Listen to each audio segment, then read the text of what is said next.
So we'll now deal with allowances.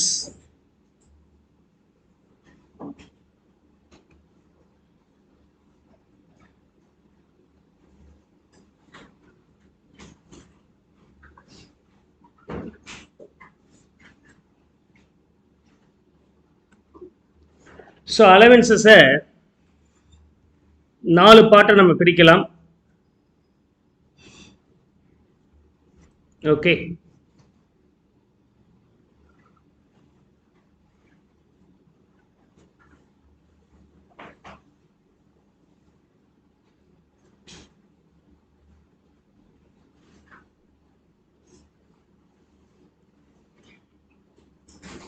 So I'm going to discuss all the allowances here.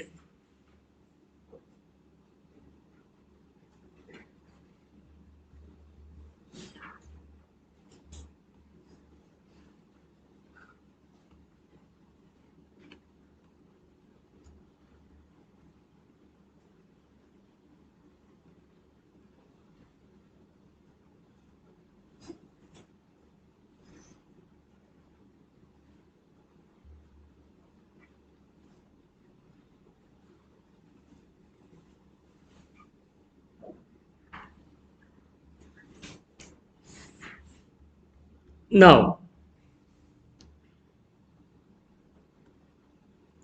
allowances in சொன்னால்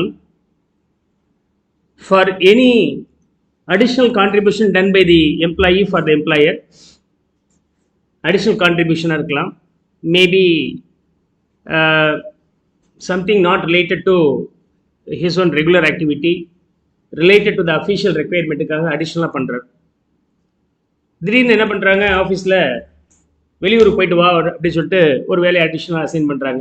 sir போயிட்டு வரதுக்கு bus fare தந்துடுறோம், அங்கே stay பண்ணுமே, அக்காமடேஷன்ஸுக்கான cost எவ்வளோ இருக்கோ அதை நான் ப்ரொவைட் பண்ணிடுறேன், food and other things are there, I will pay for that also. நீங்கள் சொல்கிறத என்னால் தனியாக செய்ய முடியாது, யாராவது கூலிக்கு 2-3 ஆளுங்க வேணும் வச்சுக்கோ, you can have the helper.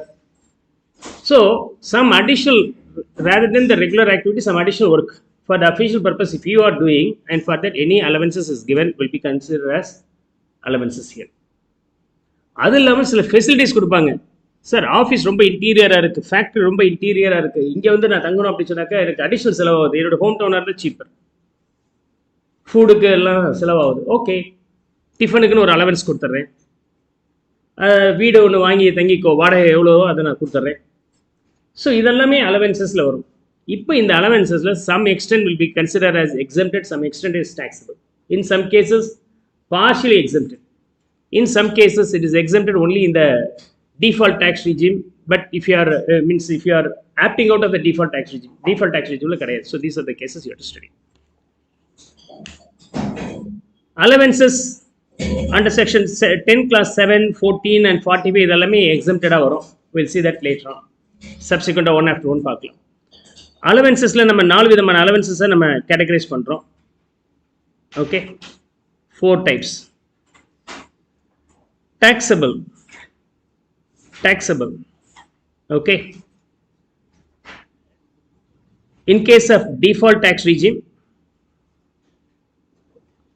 or optional tax regime,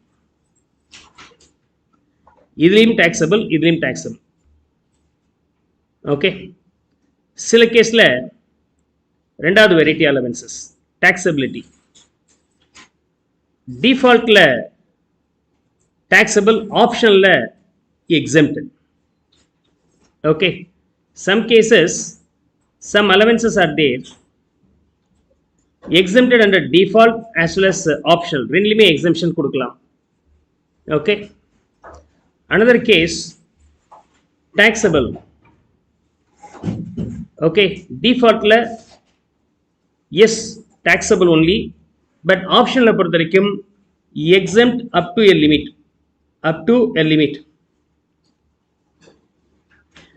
rule 2BB ல கொடுத்திருப்பாங்க. அதே சமயத்தில் HRA கேஸ் இதெல்லாம் வந்து some extent வரைக்கும் exempted, அதுக்கு மேலே போச்சுன்னா taxable அப்படின்னு நம்ம சொல்றோம். ஸோ இந்த செட் ஆஃப் அலவன்சஸ் இருக்கு இல்லையா, ஃபர்ஸ்ட் செட்டு, இது எல்லாமே எப்போதுமே டேக்ஸபிள். நீங்கள் கவலையப்பட வேண்டாம், ஆட்டோமேட்டிக்காக நீங்கள் என்ன பண்ணிக்கலாம், ஆட் பண்ணிட்டு போயிட்டே இருக்கலாம். அதில் என்ன இருக்குது, டியர்னஸ் அலவன்ஸ். இது வரைக்கும் நம்ம பார்த்த அலவன்சஸில் ஒன்று தான் இது வரைக்கும் பார்த்துருக்கோம். டியர்னஸ் அலவன்ஸ் இட்ஸ் ஆல்வேஸ் டேக்ஸபிள்னு சொல்லிட்டு பார்த்துருக்கோம். இது தவிர வேறு என்னென்ன அலவன்சஸ் இருக்குது ஒரு ஐடியாவுக்காக தெரிஞ்சுங்க. ஒரு பெரிய லிஸ்ட்டு கொடுத்துருக்குறேன், 14 லிஸ்ட்டு கொடுத்துருக்குறேன், எல்லாமே தெரிஞ்சுக்கணுமா சார் அப்படின்னு சொன்னாக்கா தெரிஞ்சுக்கிட்டா உங்களுக்கு சௌரியம். உங்களுக்கு வேலைக்கு செலக்ட் பண்ண பிறகு உனக்கு என்னப்பா வேணும்னு முதலாளி கேட்டால் சொல்ல தெரியணும்ல அட்லீஸ்ட்டு. வாய் திறந்து கேட்க தெரியணும்ல அட்லீஸ்ட்டு. இதெல்லாம் கொடுங்கன்னு இதெல்லாம் இருக்கா நமக்கு கேட்கலாமா அப்படிங்கிறத தெரிஞ்சுக்கணும். அதுக்காக நீங்கள் படிங்க, not for your exam purpose. So first dearness allowance. Dearness allowance நான் ஏற்கனவே ப்ரீவியஸ் கிளாஸில் பார்த்துட்டேன், சொல்லி கொடுத்துருக்குறேன். டியர் அப்படிங்கிறது ப்ரைஸஸ் ஆர் காஸ்ட் அதுக்காக நம்ம கொடுக்குறது dearness allowance. We already studied that. And ட்ரிச்சில் இருக்கும்போது ஒரு சேலரி அவங்கள பெங்களூரில் போஸ்டிங் போட்டாங்க. அப்போ என்ன சொல்கிறீங்க சார், பெங்களூரில் எல்லாம் விலாசிகள் ஜாஸ்தி சார், இதே ரேட்டை கொடுத்தா என்னால் கட்டுப்படி ஆகாது. ஓகே, அந்த மாதிரி சிட்டி டு சிட்டி ஒரு சிட்டியோ இல்லை மெட்ரோ நான் ட்ரான்ஸ்ஃபர் பண்ணும்போது அந்த இடத்துக்கு காஸ்ட் ஆஃப் லிவிங் தகுந்த மாதிரி எக்ஸ்ட்ரா ஒரு அலவன்ஸ் கொடுப்பாங்க. திரும்பவும் நீங்கள் ட்ரிச்சிக்கு வரும்போது அதை ரெடியூஸ் பண்ணிடுவாங்க. That is call city compensatory allowance, CCA, city compensatory allowances. அதே சமயத்தில் மெடிக்கல் எக்ஸ்பென்ஸ் ஜாஸ்தி ஆகுது சார், சில கெமிக்கல் இண்டஸ்ட்ரியில் ஒர்க் பண்ணாக்கா there may be lots of health complications, அதுக்காக ஒரு அலவன்ஸ் கொடுத்துருப்பாங்க. ஏதாவது வச்சுன்னா போய் டாக்டர் விற்பார் அப்படின்னு சொல்லிட்டு fixed medical allowances. And lunch, tiffin, dinner இதுக்கான அலவன்சஸ் கொடுக்கலாம். வார்டன் அலவன்சஸ், உங்களுக்கு வீடு கொடுப்பாங்க, ஃப்ரீயாக கொடுக்கலாம், இல்லைனா நாமினல் ரேட்டுக்கு குவார்ட்டர்ஸ் கொடுத்துருவாங்க. குவார்ட்டர்ஸ் கொடுத்தா போதுமா சார், எனக்கு ஒரு வார்டன் வேணும், கார்டனர் வேணும், அதே சமயத்தில் குக்கு ஒன்று வேணும், கேட்கலாமா சார்? இதெல்லாம் என்ன அளவுக்கு படிச்சிருக்கிறீங்க, எந்த அளவுக்கு முதலாளி உங்களுக்கு வயபிளாக இருக்கிறான்னு பாருங்கள், கேட்டுக்கலாம் எல்லாத்தையும். ஒன்றையவே வார்டன் லெவலில் தான்ப்பா எடுத்துக்கிறேன் அப்படின்னா ரொம்ப கஷ்டமாக போய்டும், பார்த்துங்க. ஸோ இதெல்லாம் நீங்கள் கேட்கறதுக்கு உரிமைகள் இருக்குது. So you have the rights to get all this privileges if you are being the higher post. Warden allowances and non practicing allowances. Non practicing அலவன்ஸ்னால் என்ன அர்த்தம்னா, mister X Apollo hospital, okay, so Mr. X serves for Apollo Hospital. Okay. Mr. X, otherwise Dr. X. Okay. Dr. X rendering his doctor service to Apollo Hospital and gets what? Salary. Gets a salary. Salary-ஓ அல்லது ஃபீஸோ R appreciation போனஸோ ஏதாவது ஒன்று கொடுக்கலாம். எவ்வளோ patient attend பண்ணுறாங்க இதெல்லாம் பெரிய பெரிய hospital பந்தாவாக இருக்கும் இல்லையா, அதெல்லாம் போனீங்கன்னா உங்களுக்கு ஒரு பேக்கேஜாக தான் கொடுப்பான். ஓகே, ஸ்டார் கிளாஸ் பேக்கேஜ் மாதிரி. உங்களுக்கு தலைவலிக்குதுன்னு போனீங்கன்னா உங்களுக்கு தலைவலிக்கு ட்ரீட்மெண்ட் நாங்கள் கொடுக்குறோம், என்ன பேக்கேஜ் வேணும் அப்படிம்பாங்க. ஸோ உங்கள் பர்ஸில் என்ன பேக்கேஜ் கெப்பாசிட்டி இருக்கோ அந்த மாதிரி நீங்கள் எடுத்துக்கலாம். நார்மல் அப்போ A class, B class.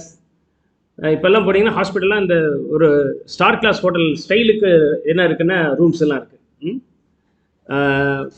Calling bell அடித்தா ஆளுங்க நிற்பாங்க, உங்களுக்கு கிளியராக என்னென்ன செய்யணுமோ எல்லாத்துக்கும் ஃபுட்டு வச்சுருவாங்க. முடியலையா ஊட்டி விட்ருவாங்க, எல்லாமே நடக்கும். ஸோ குளிப்பாட்டி விட்ருவாங்க. இதெல்லாம் உங்களுக்கு எப்படி சார் தெரியும்னா, நான் 2 முறை ஹாஸ்பிட்டலில் படுத்து எழுந்திரிச்சு வந்திருக்கிறேன், அதான் எனக்கு தெரியும். ஓகே, அப்போ தான் லோக்கல் ஹாஸ்பிட்டலுக்கும் அந்த ஸ்டார் கிளாஸ் ஹாஸ்பிட்டலுக்கும் என்ன வித்தியாசம். சும்மா இல்லாமல் நான் ஒரு கார் லோன் வேணும்ப்பா, ஒரு கார் வாங்கணும், லோன் கொடுங்க அப்படின்னு கேட்டேன். பேங்கர் உடனே லோன் தானே உங்களுக்கு இல்லாதான்னு லோனை கொடுத்துட்டார். சார் நான் உங்களுக்கு ஒரு லோன் செஞ்சு கொடுத்தாலும் எனக்கு ஏதாவது ஒரு ஃபெசிலிட்டி கொடுங்க, எனக்கு ஏதாவது ஒரு பிஸ்னஸ் கொடுங்க, உங்களுக்கு நான் என்னத்தை கொடுக்குறது அப்படின்னு. ஏதாவது ஒரு ப்ராடக்ட் எங்கேருந்து வாங்கிங்க, ஒரு எஃப்டி போடுங்க, எஃப்டி போடுறதுக்கு பணம் இருந்தால் நான் ஏன் சார் லோன் வாங்குறேன் அப்படின்னு. அப்புறம் நான் ஒன்று கேட்டேன், மெடிக்கல் இன்சூரன்ஸ் மாதிரி ஏதாவது சொல்லுங்க அப்படின்னா, இருக்குது சார் அப்படின்னா போட்டு விட்டேன். 2 வருஷம் போட்டிருப்பேன், அது அவருக்காக தான் போட்டேன். 3ஆவது வருஷம் ஹாஸ்பிட்டலில் போய் படுத்துட்டேன் கோவிட் டயத்தில். எனக்கு தெரியாது, போய் படுத்து முடிச்சு எல்லாம் கிளம்பி வந்து 5 லட்ச ரூபா பில்லு. அப்புறமேட்டு ரெனிவல் டேட் வந்துருச்சு. ரெனிவல் டேட் சார் எங்கே சார் உங்களுக்கு ஃபோன் பண்ணாங்க, எடுக்கவே இல்லை, ஹாஸ்பிட்டலில் இருந்தப்பா சார் உங்களுக்கு கிளைம் உண்டுண்ணா. ஓ அப்படி வேறையா, அவனா மாட்டிக்கிட்டு அவனா எனக்கு ஒரு 3 லட்ச ரூபா கிளைம் கொடுத்தாங்க, அது 5 லட்சத்துக்கு. அதுக்கு திரும்ப இப்போ 1.25 லட்ச ரூபா கொடுத்தாங்க. நல்லா சௌரியமாக தான் இருக்குது. 4 லட்ச ரூபா இந்த ஸ்டார் கிளாஸ் ஹோட்டலில் போய் என்ஜாய் பண்ணிட்டு வரலாம். சோத்தெல்லாம் போட்டுருவாங்க, ஆனால் கொஞ்சமாக போடுவோம். ஒரு நாளைக்கு நீங்கள் காலையில் என்ன சாப்பிட்றீங்களோ அது 3 வேலை சேர்த்து பிரித்து போட்டுருவோம், கொஞ்சம் கொஞ்சமாக. ஓகே, அதிகம் சாப்பிட்டீங்கன்னா அப்புறமேட்டு வேறு மாதிரி ட்ரீட் பண்ணுவாங்க. அதெல்லாம் பார்த்துருக்கேன், எக்ஸ்பீரியன்ஸ் இருக்குது. Right, okay. ஒரு நாள் சரியான பசி, என்ன பண்ணிட்டேன், பிஸ்கெட் வேணும்னு கேட்டுவிட்டேன். அவனுக்கு பாட்டு பிஸ்கெட் கொண்டு வந்து வச்சுட்டு போயிட்டாங்க. எனக்கு மட்டும் அடிஷ்னலாக பசிக்குதுன்னு ஒன்று. நான் 3 மணிக்கு 2 மணிக்கெலாம் தூக்கம் தெளிஞ்சு போச்சு. 4 மணி 5 மணிக்கு உட்காந்து ஒரு ஃபுல் கட்டு விட்டேன். எனக்கு தெரியாமல் போச்சு. 6:30 மணி 7 மணிக்கு பிளட் டெஸ்ட் பண்ணுவானுங்க. இதெல்லாம் ரெகுலர் ப்ராசஸ். பிளட் டெஸ்ட் பார்த்தா சுகர் ஏஜ் இருக்குது, இன்சுலினும் போடுறான். என்னது இன்சுலின் அப்படின்னு. அப்புறம் லஞ்சில் பார்த்தீங்கன்னா யூஸ்வலாக குலாப் ஜாமுன் 2 நாளைக்கு ஒரு நாள் வைப்பான், அன்றைக்கி எல்லாத்தையும் கட் பண்ணிட்டான். ஏன்னா குலாப் ஜாமுன் உங்களுக்கு இன்னைக்கு சுகர் இருக்குது சார், அடப்பாங்களா எனக்கு பை டிஃபால்ட் சுகர் கிடையாது அப்படின்னு. இல்லை நாங்கள் கொடுக்குற மெடிசனுக்கு எல்லாமே வரும் அப்படின்னாங்க. Okay, so that aggravates the sugar and all this things. Okay, இது மாதிரி இந்த ஹாஸ்பிட்டலில் தே செல் த ப்ராடக்ட் ஆக்சுவலி.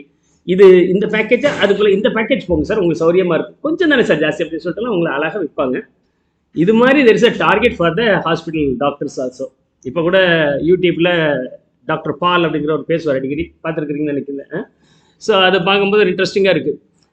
ஒரு டிசீஸுக்கு ஒரு ட்ரீட்மெண்ட்டுக்கு வராங்க, பேராசிட்டமால் கொடுத்தா போதும் க்யூர் ஆகிடும். நான் பேராசிட்டமால் போதும்ப்பான்னு சொல்லி அனுப்பிவிட்டேன். நேராக போய் சீஃப் கிட்ட போய் கம்ப்ளைண்ட் பண்ணுறேன், இந்த டாக்டருக்கு ஒன்றுமே தெரியல, வெறும் பேராசிட்டமால் தான் கொடுக்குறாரு அப்படின்னு. அதுக்கப்புறம் நான் அலர்ட் ஆகிட்டேன், யார் வந்தாலும் மினிமம் 2000 ரூபாய் பில் பண்ணும், எனக்கு 30% கமிஷன் வரும். ஸோ எப்படியெல்லாம் இன்னைக்கு பாருங்க. அதனால் hospital is a different corporate level business, right?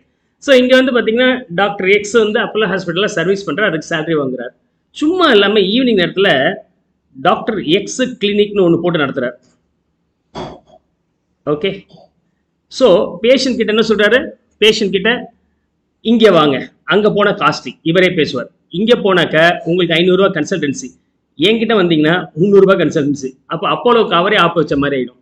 There may be lots of things are there. அப்போ என்ன பண்ணுவாங்க, இங்கே பார் என்கிட்ட வேலை செய்கிறல்ல, இதுக்கு உனக்கு மாதம் 5 லட்சம் சேலரி. ஓகே சார், இந்த கிளினிக்கை க்ளோஸ் பண்ணு, தனியாக நடத்தக்கூடாது, அப்படி நடத்தாமல் இருக்கிறதுக்கு உனக்கு இன்னொரு 2 லட்சம் தரேன்.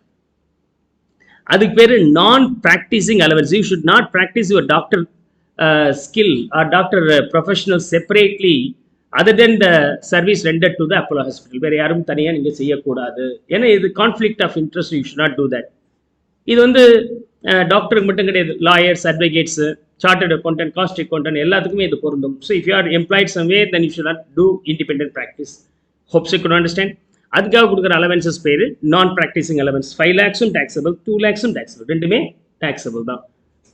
ஃபேமிலி அலவன்சஸ், இப்போ ஃபாரின் கண்ட்ரிலாம் போகிறாங்க அப்படின்னு சொன்னாக்க, துபாயிலெலாம் வந்து பார்த்தீங்கன்னா எம்ப்ளாய்டு சார் நான் 3 வருஷம் ஆயிடுச்சு நான் ரிசைன் பண்ணுறேன், ஏன் ஃபேமிலியை விட்டு நான் தனியாக இருக்க மாதிரி இருக்குது, ரொம்ப கஷ்டமாக இருக்குது சார், நான் ஃபேமிலியோடு இருக்கேன். கவலைப்படாத, ஃபேமிலியை கூட்டிகிட்டு வந்துட்டு அடிஷனல் செலவு என்ன இருக்கோ அதுக்கு நான் அலவன்ஸ் கொடுத்துறேன்பாங்க. So that is call family allowances.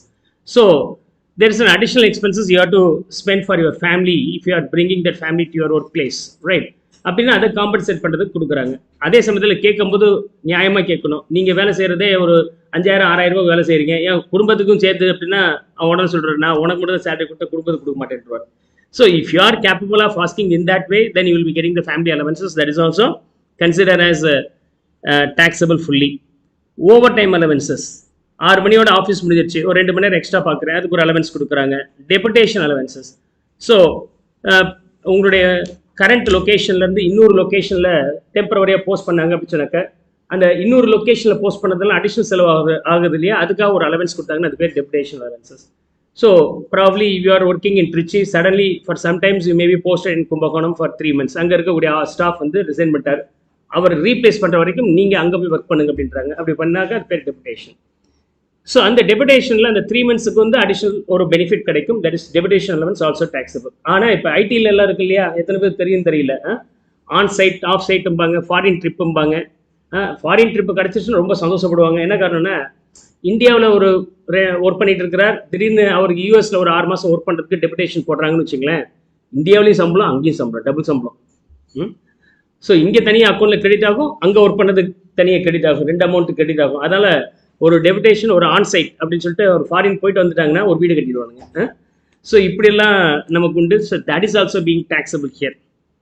Salary மட்டும்தான் சார் எங்களுக்கு தெரியும், அதே நாங்கள் 20,000 கொடுங்கன்னு சொன்னால் டிமாண்ட் பண்ணுறேன், நீங்கள் ஒழுங்கு சொல்கிறீங்களே சார், இதெல்லாம் எங்களுக்கு கிடைக்குமா அப்படின்னு நீங்கள் கேட்கலாம். ஒழுங்காக பாஸ் பண்ணுங்க கோர்ஸாக கிடைக்கும், ரைட்? Servant allowances. ஸோ எப்படி நம்ம இங்கே வார்டன் அலவன்ஸ் வச்சிருக்கிறோமோ அதே மாதிரி you can get the servant allowance also. Interim allowances stand by சம்டைம்ஸுக்கு, சம்டைம்ஸ் ஃபார் அஃபிஷியல் ஒர்க்குக்காக அடிஷ்னலாக கொடுக்குறது.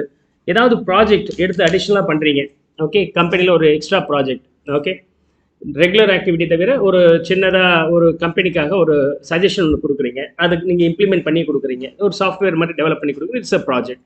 இந்த ப்ராஜெக்ட் சக்ஸஸ்ஃபுல்லாக பண்ணி கொடுக்குறதுக்கு they make you the allowances. காலேஜில் லெக்சரர்ஸாக இருக்கிறவங்க யூஜிசி, யூனிவர்சிட்டி கிராண்ட்ஸ் கமிஷன், நான் ஒரு ரிவ்யூ பண்ணுறேன், ஒரு ரிசர்ச் பண்ணுறேன் ஸ்டூடெண்ட்ஸ் வச்சுக்கிட்டு, ஓகே, எந்த ப்ராடக்ட் பெட்டராக இருக்குது, இந்த ப்ராடக்ட்னால எந்த அளவுக்கு பாதிப்பு வருது அப்படிங்கிறத நான் ரிசர்ச் பண்ண நினைக்கிறேன் அப்படின்னு சொன்னால் அவங்க ஒரு அலவன்ஸ் கொடுப்பாங்க. இது எல்லாமே ப்ராஜெக்ட்ஸில் வரும். Project allowance that any allowance you get is also be taxable. Telephone வச்சிருந்தால் அதுக்கான allowances. And finally entertainment allowance. Entertainment allowances. Entertainment allowances also be consider as taxable one. But இதை வந்து நம்ம வேற மாதிரி பார்க்கணும், டிடக்ஷன்ஸ்லையும் பார்க்கணும். ஓகே, என்டர்டெயின்மெண்ட் அலவன்ஸ் அப்படின்னு சொன்னா என்ன அர்த்தம்னா, if you are being in the high end posting, okay, உங்களை பார்க்குறதுக்கு பல பெரிய பெரிய டெலிகேட்ஸ்லாம் வருவாங்க. டெலிகேட்ஸ்லாம் வரும்போது அவங்கள ரிஃப்ரெஷ் பண்ணி ஆகணும். So you have to give some cashews and tea. நமக்கே கிடைக்காது சார், வரவங்களுக்கு கொடுக்கணும், அவங்கள வந்து கஜோல் பண்ணணும். So you have to manage them. அவங்களை ரிஃப்ரெஷ் பண்ணுறதுக்காக ஒரு அமௌண்ட் உங்களுக்கு தேவைப்படுது இல்லையா, அது கொடுத்தாங்கன்னா அது பேர் entertainment allowances. Usually that is hospitality, right? Guest மாதிரி வராங்க, அவங்களுக்கு ஹாஸ்பிட்டாலிட்டிக்காக செய்கிற செலவுக்காக நீங்கள் உங்கள்கிட்ட பைசா கொடுத்தோம்னா அது பேர் என்டர்டெயின்மெண்ட் அலவன்சஸ். இந்த என்டர்டெயின்மெண்ட் அலவன்சஸ் கவர்மெண்ட் எம்ப்ளாயி இருந்தால் டிடக்ஷன்ஸ் கிளைம் பண்ணிக்கலாம். Section 16 class 2. We'll see that later on, deduction chapter. Is that clear? So these are the allowances we have. இது தவிர எந்த ஒரு கேஷ் அலவன்ஸாக இருந்தாலும் அது எல்லாமே ஃபுல்லி டாக்ஸபிள் லிஸ்ட்டில் வந்துடும். It's only understanding. You no need to mug up this. ஒரு அளவு தெரிஞ்சுக்கிட்டிங்கன்னா போதுமானது, அப்படியே ரீப்ரொடியூஸ் பண்ண வேண்டிய அவசியம் இல்லை. ஒரு எக்ஸாம்பிளில் what are that fully taxable allowances knowledge எழுதுனா போதுமானது. அந்த மாதிரி டேட்டா கேட்கறது இல்லை. Is that clear? Now optional tax ரீஜிம்ல மட்டும் எக்ஸம்ட் ஆகக்கூடிய allowances. So you have default tax regime under section 115 BAC class 1A, or you shift out of that 115 BAC 1A இருந்து ஷிஃப்ட் அவுட் ஆகுறீங்க. ரெண்டு, இன்னைக்கு இதுதான் நம்ம டிஃபால்ட் டாக்ஸ் ரீஜிம் சொல்லுவாங்க. இது shift out of the default tax regime அப்படின்னு சொல்லலாம், இல்லைன்னா ஆப்ஷனல் டாக்ஸ் ரீஜிம் அப்படின்னு நம்ம சொல்லலாம். ஓகே, ஸோ இந்த 4 அலவன்சஸ் லிஸ்ட் பண்ண 4 அலவன்சஸ் எப்பொழுதுமே டிஃபால்ட் டாக்ஸ் ரீஜிம்ல டாக்ஸபிள். இதில் ஃபுல்லி எக்ஸம்ப்டட். ஓகே, அதை பற்றி தான் பேச போகிறோம். அதில் நம்பர் 1 என்ன அப்படின்னு சொன்னாக்க, supreme court and high court judges கொடுக்கக்கூடிய allowances. Okay, where the allowances as per the judges act, high court and supreme court judges ஆக்ட்ல இருக்கும். அந்த ஆக்ட்ல சொல்லப்பட்ட அலவன்சஸ் வந்து சுப்ரீம் கோர்ட் ஜட்ஜஸுக்கோ ஹை கோர்ட் ஜட்ஜஸ்க்கோ கொடுத்திருந்தால் exempted if you are acting out of the default tax regime. Okay, optional tax ரீஜிம்ல எக்ஸம்ப்டட். இதுவே நீங்க 115 BAC குள்ள வந்துட்டீங்கன்னா ஃபுல்லா you have to pay the tax. And sumptuary allowances given to high court and supreme court judges, sumptuary allowances அதுவும் அதே மாதிரி தான். ஃபெசிலிட்டேட் த கெஸ்ட், அதுக்காக கொடுக்கக்கூடிய அலவன்சஸ் வந்து அதை நம்ம இப்போ பார்த்தோமா இல்லையா, என்டர்டெயின்மெண்ட் அலவன்ஸ் மாதிரி. ஸோ இதுவும் sumptuary allowances is an entertainment allowances. High court judges and supreme court judges will get lots of visitors or high end delegates. அவங்கள வந்து நம்ம ட்ரீட் பண்ணுறதுக்காக we have to give them some probably snacks and all. So அதுக்காக கொடுக்குற allowances sumptuary allowances, that is completely exempted. அதே மாதிரி constitutions to judges under article 222 class 2, இந்த ஆர்டிக்கல்ல மைண்ட்ல வச்சுக்க வேண்டிய அவசியம் இல்லை. அப்படி compensatory allowances given to the constitutions to the judges இருந்துச்சுன்னா அது fully taxable under default tax regime, but optionல fully exempted. Salary and allowances received by an employee of UNO, United Nation Organizationல எம்ப்ளாயி இருந்து சேலரியோ அலவன்சஸோ வாங்கியிருந்தால் அந்த அலவன்சஸ் வந்து completely exempted, UNO employees. So அப்போ மொதல் 3 ஜட்ஜஸ், இன்னொன்று யூஎன்ஓ. அவ்வளோ இதுக்கு மேலே தெரிஞ்சுக்க வேண்டிய அவசியம் இல்லை. Judges, high court and supreme court judges கொடுக்கக்கூடிய allowances as per the Judges Act, allowances named as sumptuary allowances and compensatory allowances constitution to judges, அது UNO எம்ப்ளாய்க்கு கொடுக்கக்கூடிய அலவன்சஸ். இந்த 4 அலவன்சஸ் 115 BACல இருந்து ஆப்ட் அவுட் பண்ணியிருந்தால் exempted, otherwise it is taxable. Is that clear? So 2 set நம்ம பார்த்துட்டோம். Fully taxable set பார்த்தோம். Okay, taxable only in default, ஆப்ஷனில் எக்ஸம்ஷன் அப்படிங்கிறத நம்ம பார்த்துட்டோம். கிளியர்? ஸோ இதில் வந்து என்னென்ன இருக்கு? High court and supreme court judges, then UNO employees, முடிஞ்சு போச்சு. அண்ட் ஃபுல்லி எக்ஸம்ப்டட் அலவன்சஸ் என்னென்ன இருக்கு? ஃபுல்லி எக்ஸம்ப்டட் யாராக இருந்தாலும் சரி, 115 BACல வந்தாலும் சரி, அதுலேருந்து வெளியே வந்தாலும் சரி, எக்ஸம்ஷன் அலவன்சஸ் என்னென்ன இருக்கு அப்படின்னு பார்த்தீங்கன்னா, as you know that section 10 class 7 நம்ம அடிக்கடி சொல்லிட்டு இருந்தோம். என்னது?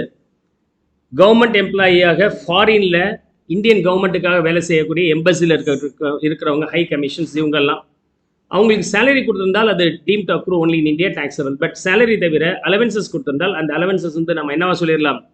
ஆட்டோமேட்டிக்காக எக்ஸம்டடாக வந்துடும் அண்டர் செக்ஷன் 10 கிளாஸ் 7. எப்போ? exempt under both the tax regime. அது தவிர special allowances under section 10 class 14. Section 10 class 14ல இருக்கக்கூடிய 4 ஸ்பெஷல் அலவன்சஸ் இருக்கு இல்லையா? இந்த 4 ஸ்பெஷல் அலவன்சஸும் exempted under both the tax regime. Okay, ஆனால் இந்த 4 அலவன்சஸுமே exempted அப்படின்னு சொன்னால் to the extent of actual spending or to the extent of number mentioned. அது ஒவ்வொன்றா பார்த்துருவோம்.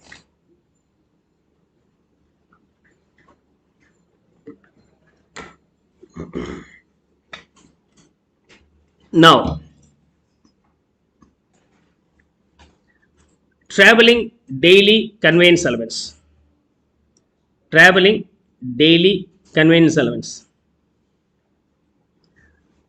XYZ entity of Trichy.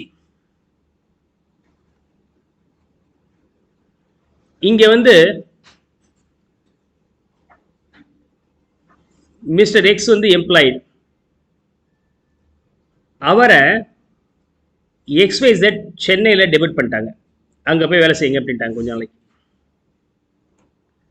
So டெம்பரவரிலி for a weeks period 7 days, ஒரு 7 நாள் மட்டும் அங்கே போய் ஒர்க் பண்ணிட்டு வாங்க அப்படின்ட்டாங்க. சார் அப்போ நான் திருச்சியிலேருந்து சென்னை போகிறதுக்கே சார், அப்போ திருச்சியிலேருந்து இங்கே சென்னை போகிறதுக்கு உங்களுக்கு ஆகிற செலவு பேர் ட்ராவலிங் அலவன்சஸ். ஓகே, எதுக்காக செஞ்சேன்? உங்கள் பிஸ்னஸ் ரெக்குயர்மெண்ட்டுக்காக தான் பண்ணேன், என் பர்சனல் ரெக்குயர்மெண்ட்டுக்கு பண்ணல. போயிட்டு வர்றதுக்கு 10,000 செலவு, 10,000 நீங்கள் கொடுத்துருக்குறீங்க, can be deductible under default as well as option, ரெண்டுமே டாக்ஸபிள் கிடையாது. செகண்ட், இங்கே நான் ஸ்டே பண்ணும்போது எனக்கு ஃபுட்டு அக்காமடேஷன்லாம் அதையும் நீங்கள் டிடக்ட் பண்ணிக்கலாம், டெய்லி அலவன்ஸ். ரைட், இந்த மாதிரி போகாமல் ட்ரிச்சிலேயே லோக்கல் ஒர்க்குக்காக போயிட்டு வரீங்க, போயிட்டு கொரியர் பண்ணிட்டு வாங்க, பார்சல் போஸ்ட் பண்ணிட்டு வாங்க அப்படின்றாங்க. இவர் போயிட்டு வர்றதுக்கு ஆட்டோ எடுத்துகிட்டு போயிட்டு வர்றார். சார் அந்த ஆட்டோ சார்ஜ் தந்துடுறேன், then it is call conveyances charges. Conveyances இது ரெண்டும் வந்து என்னது? வேறு ஊருக்கு போயிட்டு ஒர்க் பண்ணும்போது போகிறதுக்கான செலவு, அங்கே ஸ்டே பண்ணியிருக்கிற நாள் ஆகிற செலவு, ரெண்டுமே என்ன அமௌண்ட் ரிசீவ் பண்ணீங்க, என்ன அமௌண்ட் ஆக்சுவலாக ஸ்பெண்ட் பண்ணீங்க, அது வரைக்கும் எக்ஸம்ப்டட். கன்வேயன்சஸ் வரும்போது official duty locally you are doing outside the office premises. Like post பண்ணிட்டு வரேன், ஒரு பார்சல் வந்திருக்கு எடுத்துருவான்னு சொல்கிறாங்க, போய் எடுத்துகிட்டு வரோம். அல்லது ஒரு ப்ரோக்ராம் இந்த பிஸ்னஸுக்காக பண்ண சொல்கிறாங்க, அது இல்லாமல் ஒரு பெரிய அளவு வெளியில் மீட் பண்ணிட்டு வாங்க நம்மளோட பிஸ்னஸுக்காக அப்படின்னா, இது மாதிரி இவர் வெளியே போகிறார் அப்படின்னாக்கா அந்த 1 day or half day வெளியே போய்ட்டு வரதுக்கு ஆட்டோவோ காரோ எடுத்துக்கிறார், அங்கே போகிறதுக்கு செலவாகுது, இதுக்காக கொடுக்கக்கூடியது conveyances. Okay, charges for performing the official duty அப்படின்னு சொல்லுவாங்க, or allowances for performing the official duty, இது பேர் conveyances allowance. So travelling allowance, daily allowance, conveyance allowances. Allowances எவ்வளோ கொடுத்துருக்குறீங்க? ஓகே, ஆக்சுவல் ஸ்பெண்டிங் எவ்வளோ? Okay, so allowances minus spending is exempted, balance is taxable.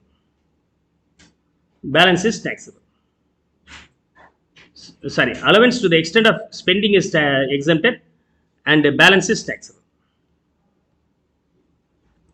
So இந்த allowances வந்து 10,000 ரூபா கொடுத்துருக்குறாங்க, spend பண்ணது 12,000 ரூபா, taxable being nil. அதுவே 10,000 ரூபா நீங்கள் ஸ்பெண்ட் பண்ணது 8,000 ரூபா அப்படின்னு சொன்னால் 2,000 ரூபா taxable. ஸ்பெண்டிங் அலவன்சஸ் காட்டிலும் ஜாஸ்தி பண்ணியிருக்கிறீங்கன்னா நெகட்டிவ் இன்கம் ஆஃப் கன்சிடர் பண்ணமானா கிடையாது. ஆனால் ஸ்பெண்டிங் லெஸ் தென் அலவன்சஸ் இருந்துச்சுன்னா அந்த எவ்வளோ கம்மியாக இருக்கோ அது நீங்கள் உங்கள் பாக்கெட் போயிருக்கு, நீங்கள் சேவ் பண்ணியிருக்கிறீங்க, that is always taxable. These 3 allowances. So travelling, daily, conveyances allowance, these 3 allowances, TDC அப்படி மைண்டில் வச்சுக்கலாம். Travelling, daily, conveyances allowance. இந்த 3 அலவன்சஸுமே அஃபீஷியல் டியூட்டிக்காக வெளியில் போய் வேலை செஞ்சுட்டு வர்றது கன்வேயன்சஸ், வெளியூருக்கு போயிட்டு வேலை செஞ்சுட்டு வரும்போது traveling and daily இதெல்லாமே exempted to the extent of actual spending in both the tax regime. But when it comes to the transport allowances for blind and deaf and dumb and orthopedically handicapped, இவங்களுக்காக transport allowance கொடுக்குறாங்க. transport allowance என்ன அர்த்தம் அப்படின்னு சொன்னாக்க office and resident daily காலையில் வீட்டிலேருந்து office போகணும், evening ஆஃபீஸ்லேருந்து வீட்டுக்கு வரணும். இதுக்கு பேர் டிரான்ஸ்போர்ட் அப்படின்னு அர்த்தம். ட்ராவலிங் வேறு, டிரான்ஸ்போர்ட் வேறு. டிரான்ஸ்போர்ட் அப்படின்னு சொன்னாக்க என்ன அர்த்தம்? அஃபிஷியல் டியூட்டிக்காக வெளியில் போயிட்டு வந்தால் அது பேர் டிரான்ஸ்போர்ட். மீன்ஸ் வீட்டுக்கும் ஆஃபீஸுக்கு போயிட்டு வந்தால் அது பேர் டிரான்ஸ்போர்ட். ட்ராவலிங்னா என்ன? அஃபிஷியல் டியூட்டிக்காக வேறு ஊருக்கு போகிறார் அப்படின்னு சொன்னால் அது பேர் ட்ராவலிங் அலவன்சஸ்.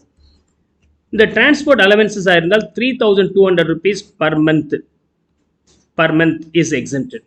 ஓகே, ஸோ ஏற்கனவே சொன்ன மாதிரி ரூல் 2BBயில் நம்பர் மென்ஷன் பண்ணியிருப்பாங்க, அது வரைக்கும் exempted ஆகிடும். ஸோ 3200 வரைக்கும் maximum he can claim the deductions.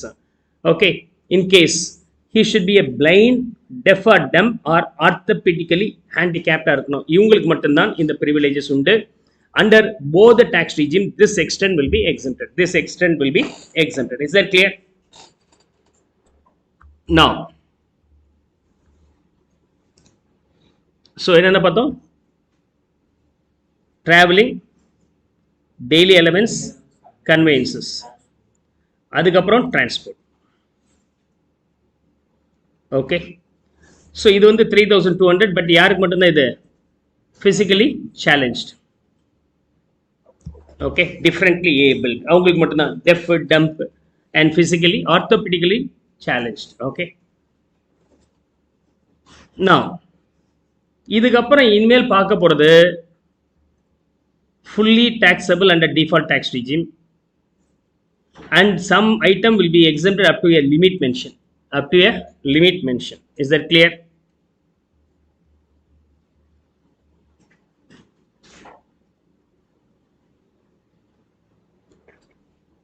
Now,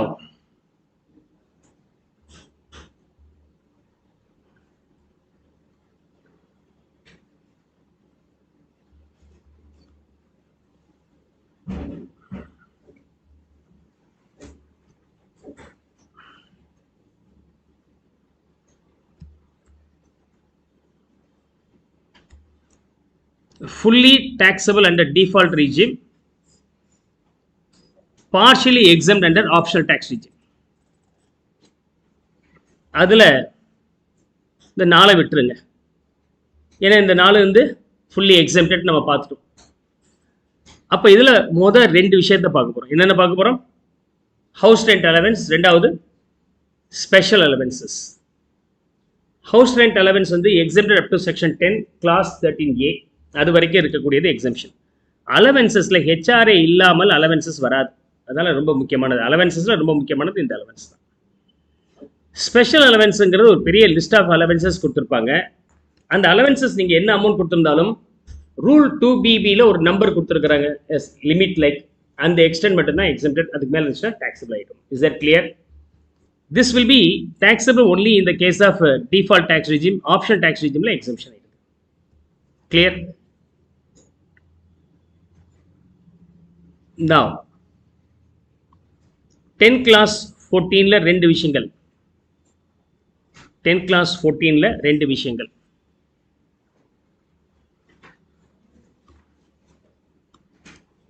okay, என்னென்ன இருக்கு?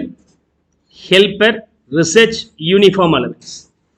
இது மூணுமே exemption to the extent of actual spending. To the extent of actual spending. இந்த அலவன்சஸ் எதுக்காக கொடுக்குறாங்கன்னா மீட் அஃபிஷியல் எக்ஸ்பென்சஸ்க்காக. என்னென்ன இருக்குது?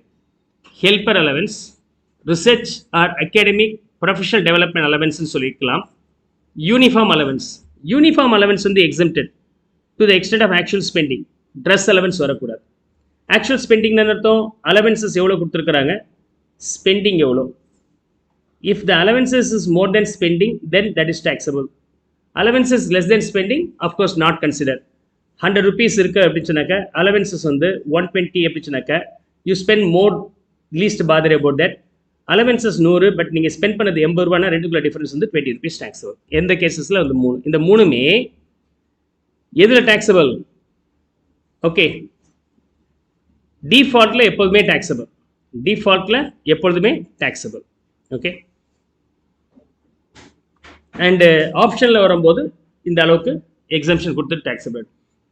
ஹெல்ப்பர் அப்படின்னு சொன்னாக்க அஃபிஷியல் டியூட்டி பெர்ஃபார்ம் பண்ணும்போது ஒரு பெரிய பார்சலை கொண்டு போய் போஸ்ட் பண்ணுங்க அப்படின்ட்டாங்க. நான் மட்டும் எப்படி சார் கூட்டிக்கிறது? சார் ஒரு கூலிக்கு ஒரு ஆளை வச்சுக்கப்பா, கொண்டு போய் வைக்கிறதுக்கு என்ன செலவோ அது என்ன சொல்லி நான் தந்துடுறேன். So I'm means taking and helpers support for delivering the parcel. அந்த ஹெல்ப்பருக்கு நான் என்ன அமௌண்ட் கொடுத்துருந்தாலும் அதை அலவன்ஸாக ரெக்கவர் பண்ணிக்கலாம். அது நீங்கள் ரெக்கவர் பண்ணது 10,000 ரூபாய், கொடுத்தது 7,000 ரூபாய் அப்படி சொன்னாங்க, ரெண்டுக்குள்ள டிஃப்ரென்ஸ் வந்து டேக்ஸபிள். ரிசர்ச். ஸோ இந்த காலேஜில் இருக்கிறவங்க, டீச்சர்ஸில் இருக்கிறவங்க, ஓகே, இவங்கெல்லாம் வந்து again they will do lots of research. அதுக்கு வந்து என்ன பண்ணுவாங்க, அலவன்சஸ் கொடுப்பாங்க. அதுக்கு பேர் research allowance. Uniform allowance, that you know. Okay, uniform purchase பண்ணுறதுக்கும் உண்டு, அதை க்ளீன் பண்ணி அயன் பண்ணி போகிறதுக்கும் உண்டு. ரெண்டுக்குமே கொடுக்கக்கூடிய அலவன்சஸ் வந்து டிடக்டபிள். பட் எதுக்கு மட்டும் கிடையாது, ட்ரெஸ்ன்னு சொல்லி கொடுத்தால் கிடையாது.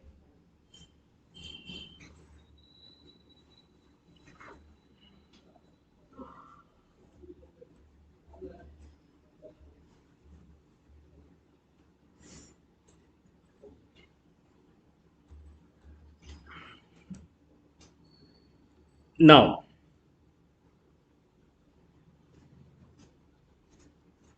இப்போ இதில் வரும்போது ஃபர்ஸ்ட் செட் என்ன வந்திருக்கு, ஹெச்ஆர்ஏ, தென் certain helper allowance,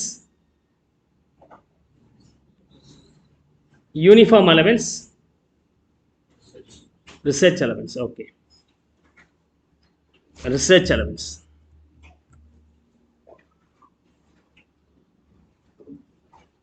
தனித்தனியாக எடுத்துக்கிட்டோம்.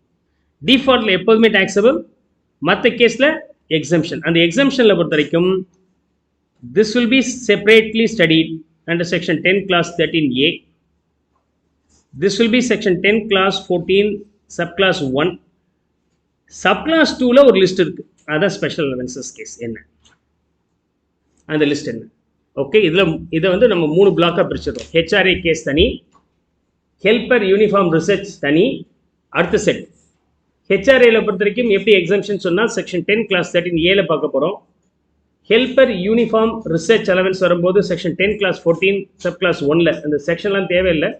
இந்த 3 அலவன்சஸ் மட்டும் அலவன்சஸ் ரிசீவ் மைனஸ் ஸ்பெண்டிங் ரெண்டில் which ever is lower is deductible, are spending வரைக்கும் டிடெக்ட் பண்ணிட்டு பேலன்ஸ் டேக்ஸபிள் ஆகிடும். And the last one being rule 2BB. So நான் இப்போ என்ன பண்ண போகிறேன், இது முடிச்சாச்சு, இதை முடிக்கலாம், இதை தனியாக பார்க்கலாம். ஏன்னா ஹெச்ஆர்ஏ இல்லாமல் மேக்ஸிமம் சம் வராது. அதனால் அலவன்சஸ் சொன்னால் HRA is the most important. அதில் நம்ம தனியாக டீட்டெயிலாக பார்க்கலாம். கிளியர்?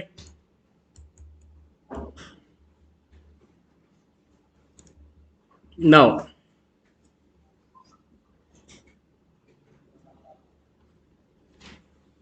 லெட்ஸ் see என்னென்ன அலவன்சஸ் இருக்குன்னு பாருங்க.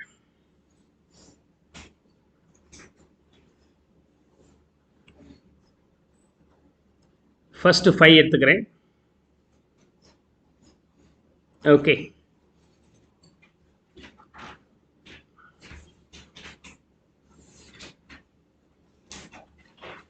ஃபர்ஸ்ட் 5 6லேருந்து பார்க்கலாம்.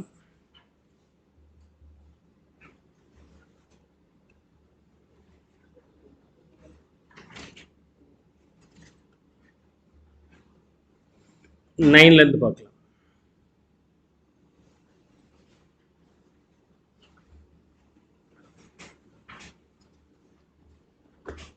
கிட்டத்தட்ட ஒரு 14 ஐட்டம்ஸ் இருக்கு.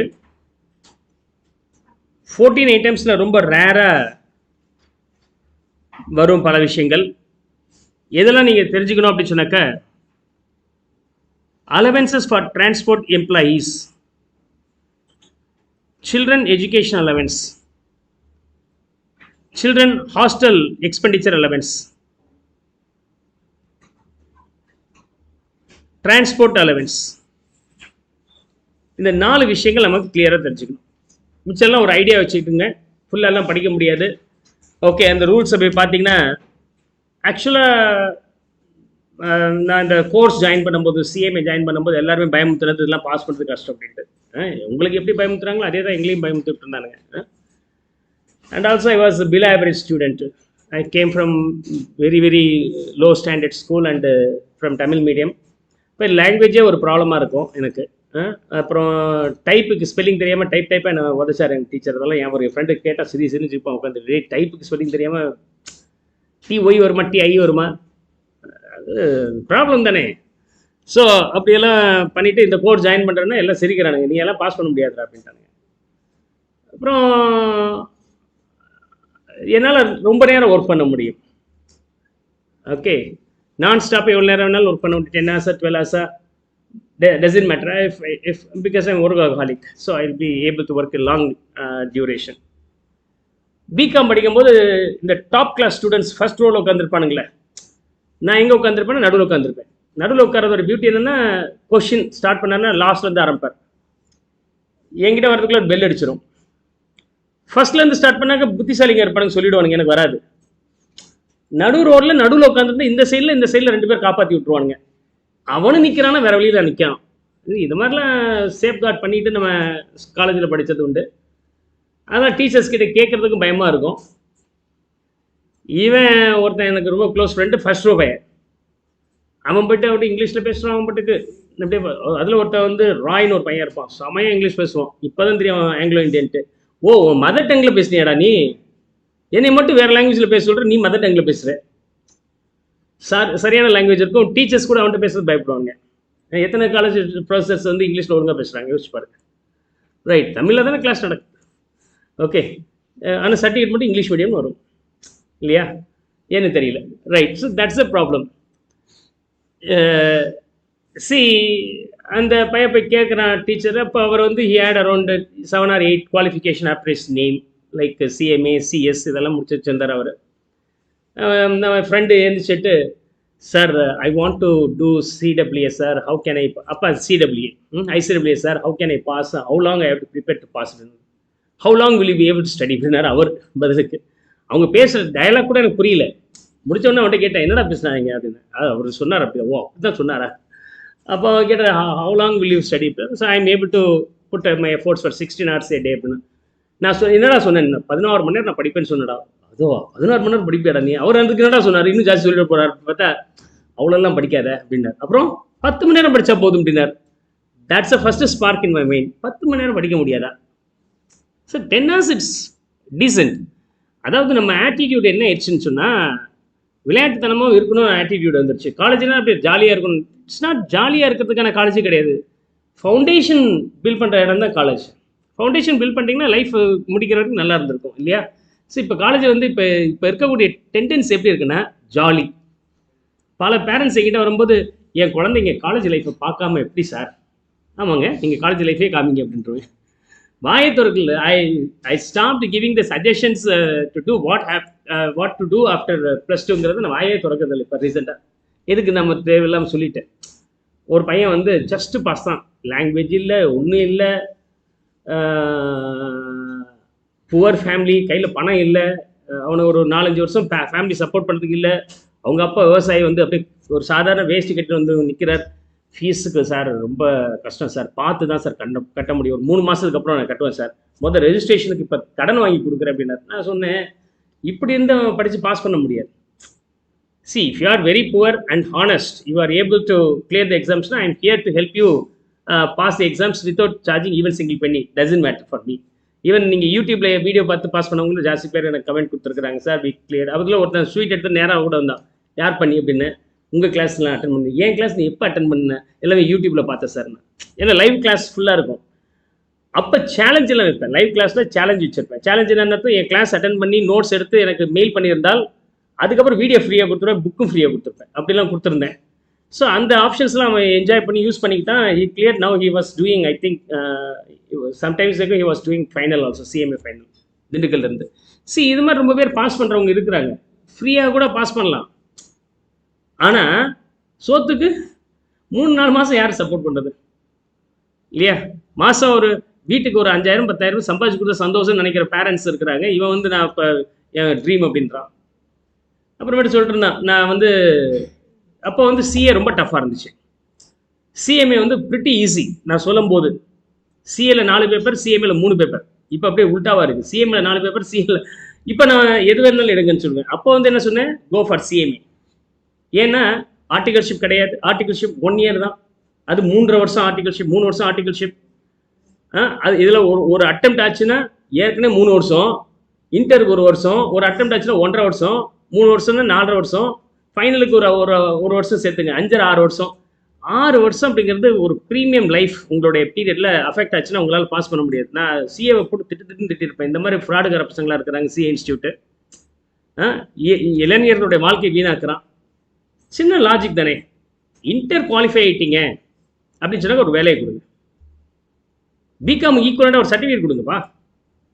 இப்போ தான் கேட்னு இன்ட்ரடியூஸ் பண்ணுறாங்க. அதையும் இன்ட்ரடியூஸ் பண்ணால் அது தனி கோர்ஸ் வச்சுருக்காங்க லூஸ் பசங்க மாதிரி. இன்டர் குவாலிஃபை பண்ணால் கேட், ஃபைனல் கம்ப்ளீட்டாக முடிச்சா சார்ட்டர் அக்கௌண்ட். அப்படி கொடுத்துருந்தாலும் நீங்கள் கேட்னு வச்சுக்கிட்டு ஒரு பிகாம் வேலைக்கு நீங்கள் ஒரு நல்ல ஒரு ப்ரொஃபஷனல் அக்கௌண்டண்ட்டாக நீங்கள் வேலைக்கு போகலாம். ஒரு குரூப் முடிச்சாலே போதும், 4 பேப்பர் முடிங்க அப்படின்னு சொன்னால் அந்த கான்செப்ட் இல்லை. ஸோ அப்போ வந்து ஹிந்துவில் ஐ திங்க் ஹிந்துவில் half a பேஜ் சிஏ இன்ஸ்டியூட்டை பற்றி கிரிட்டிசைஸ் பண்ணி ஒரு ஆர்டிக்கல் வந்துச்சு. அதுக்கப்புறம் சேஞ்ச் பண்ணானுங்க. என்னமோ பெருசாக அவங்க பட்டுக்கு பெரிய ஆளுன்னு சொல்லிட்டு தெரிஞ்சிட்டு இருக்கிறாங்க. சரியான ஆர்டிக்கல் அது. I read and I was totally happy by the time. அதுக்கப்புறம் ப்ரொட்டஸ்ட் வெண்டான் சிஏ இன்ஸ்டியூட்டுக்கு. டெல்லி இருக்குல்ல, அங்கே ப்ரொட்டஸ்ட்டுக்கு ஒரு கேங்கே போச்சு, இந்த மாதிரிலாம் பண்ணக்கூடாது அப்படின்ட்டு. அதுக்கப்புறம் அவங்க கொஞ்சம் லிபரல் ஆனாங்க. இப்போ வந்து கம்ஃபர்ட் 3 பேப்பர்ஸ் டீசெண்டாக கொடுக்குறான். இதை பண்ணலாம். இப்போ சேஞ்ச் ஆயிருக்கு, ரொம்ப விஷயங்கள் சேஞ்ச் ஆயிருக்கு. அதனால் சிஏ அப்போ அவ்வளோ டஃப்பாக இருக்கும்போது எனக்கு நல்லா தெரியும், ஓரளவுக்கு ஃபேமிலி சப்போர்ட் பண்ணலன்னா பாஸ் பண்ண முடியாது. அப்போ நான் சொன்னேன் சிஎம்ஏ ஜாயின் பண்ணணுன்னா அங்கே உட்காந்து பேசுகிறேன். சிஏ டாப்பா சிஎம்ஏ டாப்பா? சிஏ தான் டாப்பு சார். வாழ்க்கையில் உயர்ந்த லட்சியம் வேணும் இல்லை அப்படின்னு உடனே டக்குன்னு இந்த விருச்சிக காந்து தான் ஞாபகம் வந்தார். இந்த மூவியில் ஒரு வரல, நான் நடித்தா ஹீரோவாக தான் நடிப்பேன் அப்படின்னா, ஹீரோவை தானே மைண்டில் வச்சுருக்கிறேன். போகும்போது அந்த பிரியாணி வாங்கி கொடுத்துருப்போம் அப்படிங்கிற மாதிரி மைண்டில் வச்சுருக்கிறேன். ஒரு 2 வாரம் கூட வரல, 2 வாரம் கூட வரல. கிளாஸ் டிஸ்கன்டினியூ பண்ணுறான். ஃபீஸையாவது ரீஃபண்ட் பண்ணி விடுப்பா, அவன் பாவம் அப்படி சொல்லிட்டு அனுப்பிவிட்டேன். Which is not practically possible. Level வந்து ஜாஸ்தி. ஸோ அப்போ இன் மை டேஸ் அந்த all the people started scaring me. இதெல்லாம் பாஸ் பண்ணுறது டஃப் அப்படின்னா இவங்க 2 பேர் பேசிக்கிறேன் 16 மணி நேரம் 10 மணி நேரம். Okay, I can work for 10 hours. First class attend பண்ணுறேன் சாப்டரில். அப்போ செக்ரட்டரியாக இருந்தவர் இன்னைக்கு அவர் தான். இன்னைக்கு பேர் என்னதா, ரிப்பப்ளிக் டே தானே. என்ன ஃப்ளாக் ஹாய்ஸ்டிங்கா, ஃப்ளாக் அன்ஃபர்லிங்கா? இது வேற குழப்பங்களா சார்? இன்னைக்கு நடக்கிறது பேர் ஃப்ளாக் ஹாய்ஸ்டிங்கா, ஃப்ளாக் அன்ஃபர்லிங்கா?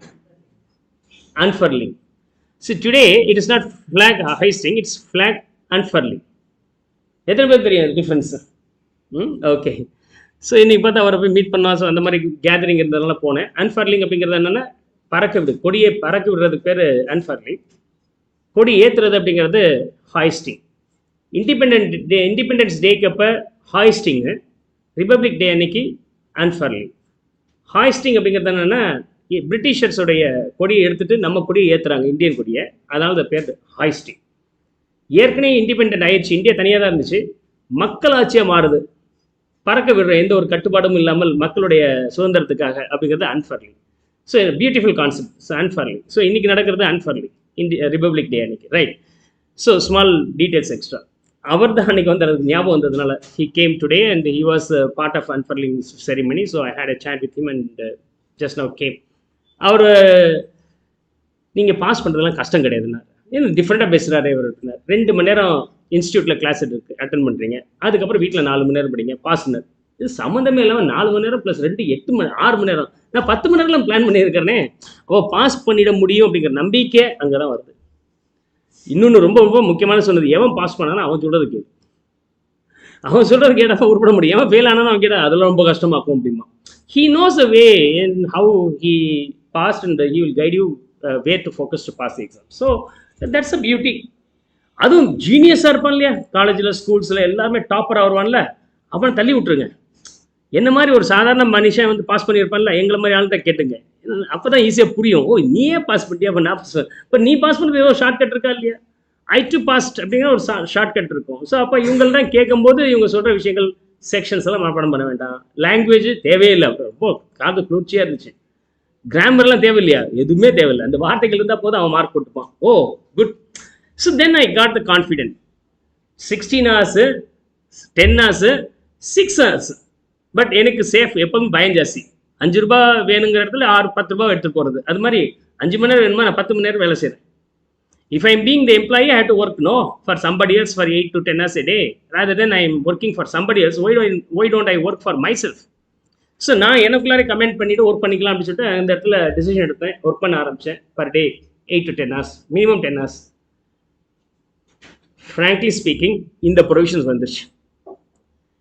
இந்த ப்ரொவிஷன்ஸ் இருக்கு இல்லையா, கிட்டத்தட்ட 20 பக்கம் இருக்கும். 20லேருந்து 30 பக்கம் இந்த கான்டென்ட். இந்த அலவன்சஸில் special compensatory allowance, special compensatory allowance, border area allowance, compensatory field area allowance, compensatory modified field area allowance, counter insurgency, underground, high altitude, high active field area allowance, island allowance. இது மாதிரி allowance இருக்கும்போது high altitude, உயரமான இடத்துல உங்களை posting போட்டாங்க. Jammu and Kashmir, Himachal Pradesh, okay. So அங்கே போய் post பண்ணியிருக்கிறாங்கன்னா அதோடைய ஆல்டிடியூட் எவ்வளோ இருக்குது, ஹைட் எவ்வளோ இருக்குது. அப்போ அந்த ஹைட்டுக்கு தகுந்த மாதிரி the value may be varying from 1060 to 1600. 15,000 ஃபீட்டுக்கு மேலே இருந்தால் 1600. If it is less than 15 but more than 9,000 feet ஆக இருந்துச்சுன்னா 1060. அதே சமயத்தில் ஸ்பெஷல் காம்பன்சேட்டரி அலவன்சஸ், இந்த பாருங்க, active area allowances, high active field area allowances. Okay, கப்பலில் வேலைன்னு சொல்லிட்டு கப்பல் தானாக போச்சுன்னா ஒன்றும் பிரச்சனை இல்லை, நின்னா இறங்கி தள்ளணும்னு சொல்லுவாங்கள்ல, அது மாதிரிலாம் அலவன்சஸ் தான் இதெல்லாம். High active field area allowances. அங்கே போனீங்கன்னா கன்னி வெடியெல்லாம் இருக்கும், அதை மிதிக்காமல் போயிடுங்க. நீங்கள் இந்த அலவன்ஸ் 4,500 வாங்கிக்கலாம், மிதிச்சிட்டா உங்கள் ஃபேமிலி வாங்கிக்கும். சரிதானே? So this will B called high active field area allowances. அந்த பார்டர் ஏரியாவில் இருக்கிறவங்க, ஆர்ம்டு ஃபோர்ஸில் இருக்கிறவங்க, இந்த மாதிரியான அலவன்சஸ்லாம் வி ஹேவ். இப்போ ஹில் ஏரியா வந்து 300 to 800, 7,000லாம் இருக்கு இல்லையா. ஒரு பெரிய லிஸ்ட் ஆஃப் சிட்டிஸ் நேமை கொடுத்துட்டு இந்த சிட்டிக்கு எவ்வளோ ஏரியா இருக்குது, எவ்வளோ ஆல்டிடியூட் இருக்குது, இதுக்கு என்ன அலவன்ஸ்னு லிஸ்ட்டு போட்டுருந்தான். படித்து பார்க்குற எல்லா பேரும் க்ரீக் அண்ட் லாட்டினாக இருக்குது.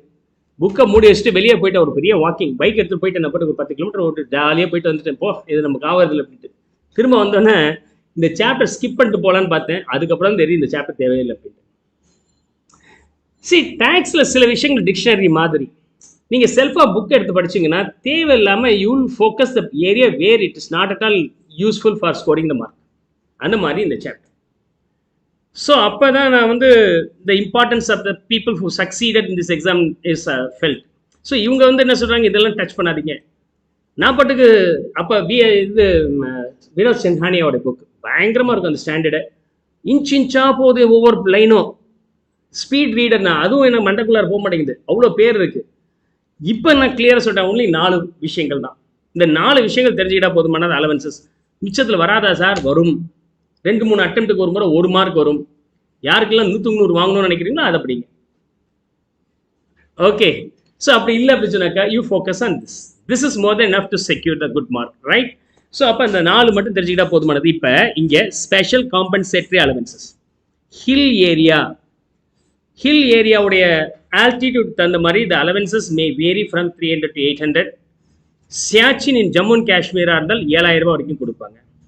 பார்டர் ஏரியா அலவன்சஸ், குண்டு தூக்கி போடும்போது நீங்கள் கேட்ச் பிடிக்கிற தூரத்தில் இருக்கிற அப்போ 1,300 ரூபாய், இன்னும் கொஞ்சம் தள்ளி இருந்தால் 200 ரூபாய் தருவாங்க, ரைட்? சார் நாமெல்லாம் பார்டர் ஏரியாவா சார்னா நம்மலாம் பார்டரில் பயங்கர சேஃப்டியான இடத்துல இருக்கிறோம். ட்ரைபல் ஸ்கெடியூல்டு ஏரியா அங்கே போஸ்டிங் இருக்குது அப்படின்னா அங்கே 200 rupees. These are the 3 allowances based on the locality, altitude, nearness to the other country, and tribal area and scheduled areas. அதே மாதிரி காம்பன்சேட்டரி ஃபீல்டு இது வந்து 2,600 வரைக்கும் some cases. Modified area allowances வரும்போது 1,000 per month. இதெல்லாம் இருக்குது. ஆர்ம்டு ஃபோர்ஸஸில் counter insurgency allowances கொடுக்குறாங்க, 3,900 வரைக்கும் கொடுக்குறாங்க in some cases. Underground, okay, mining இண்டஸ்ட்ரியில் ஒர்க் பண்ணுறீங்க, ஓகே, மைன் பண்ணிட்டு உள்ளார போகிறீங்க, எல்லாம் நோண்டிகிட்டே போட்டு தோண்டியாச்சு, திடீர்னு மேலேருந்து சரிஞ்சு விழுந்துச்சுன்னா உயிருக்கு உத்தரவாதம் இல்லை, அந்த மாதிரி இடத்துல ஒர்க் பண்ணும்போது லிமிட்டட் ஒரு 800 rupees வரைக்கும் அலவன்சஸ் கொடுப்பாங்க. ஹை ஆல்டிடியூட் அலவன்சஸ், ஆல்டிடியூட் வந்து 9,000 to 15,000 ஃபீட்குள்ளே இருந்துச்சுன்னா 1,060, அண்ட் 15,000 ஃபீட்டுக்கு மேலே இருந்துச்சுன்னா 1,600 rupees will be there. High active field allowance area allowance வரும்போது 4,200. ஐலாண்டில் போஸ்டிங் லைக் அந்தமான் நிக்கோபார் இங்கே மாதிரி இடத்துல போஸ்டிங் போட்டாங்கன்னா அதுக்காக ஒரு அலவன்ஸ் கொடுப்பாங்க. Okay, so these are the allowances are possible.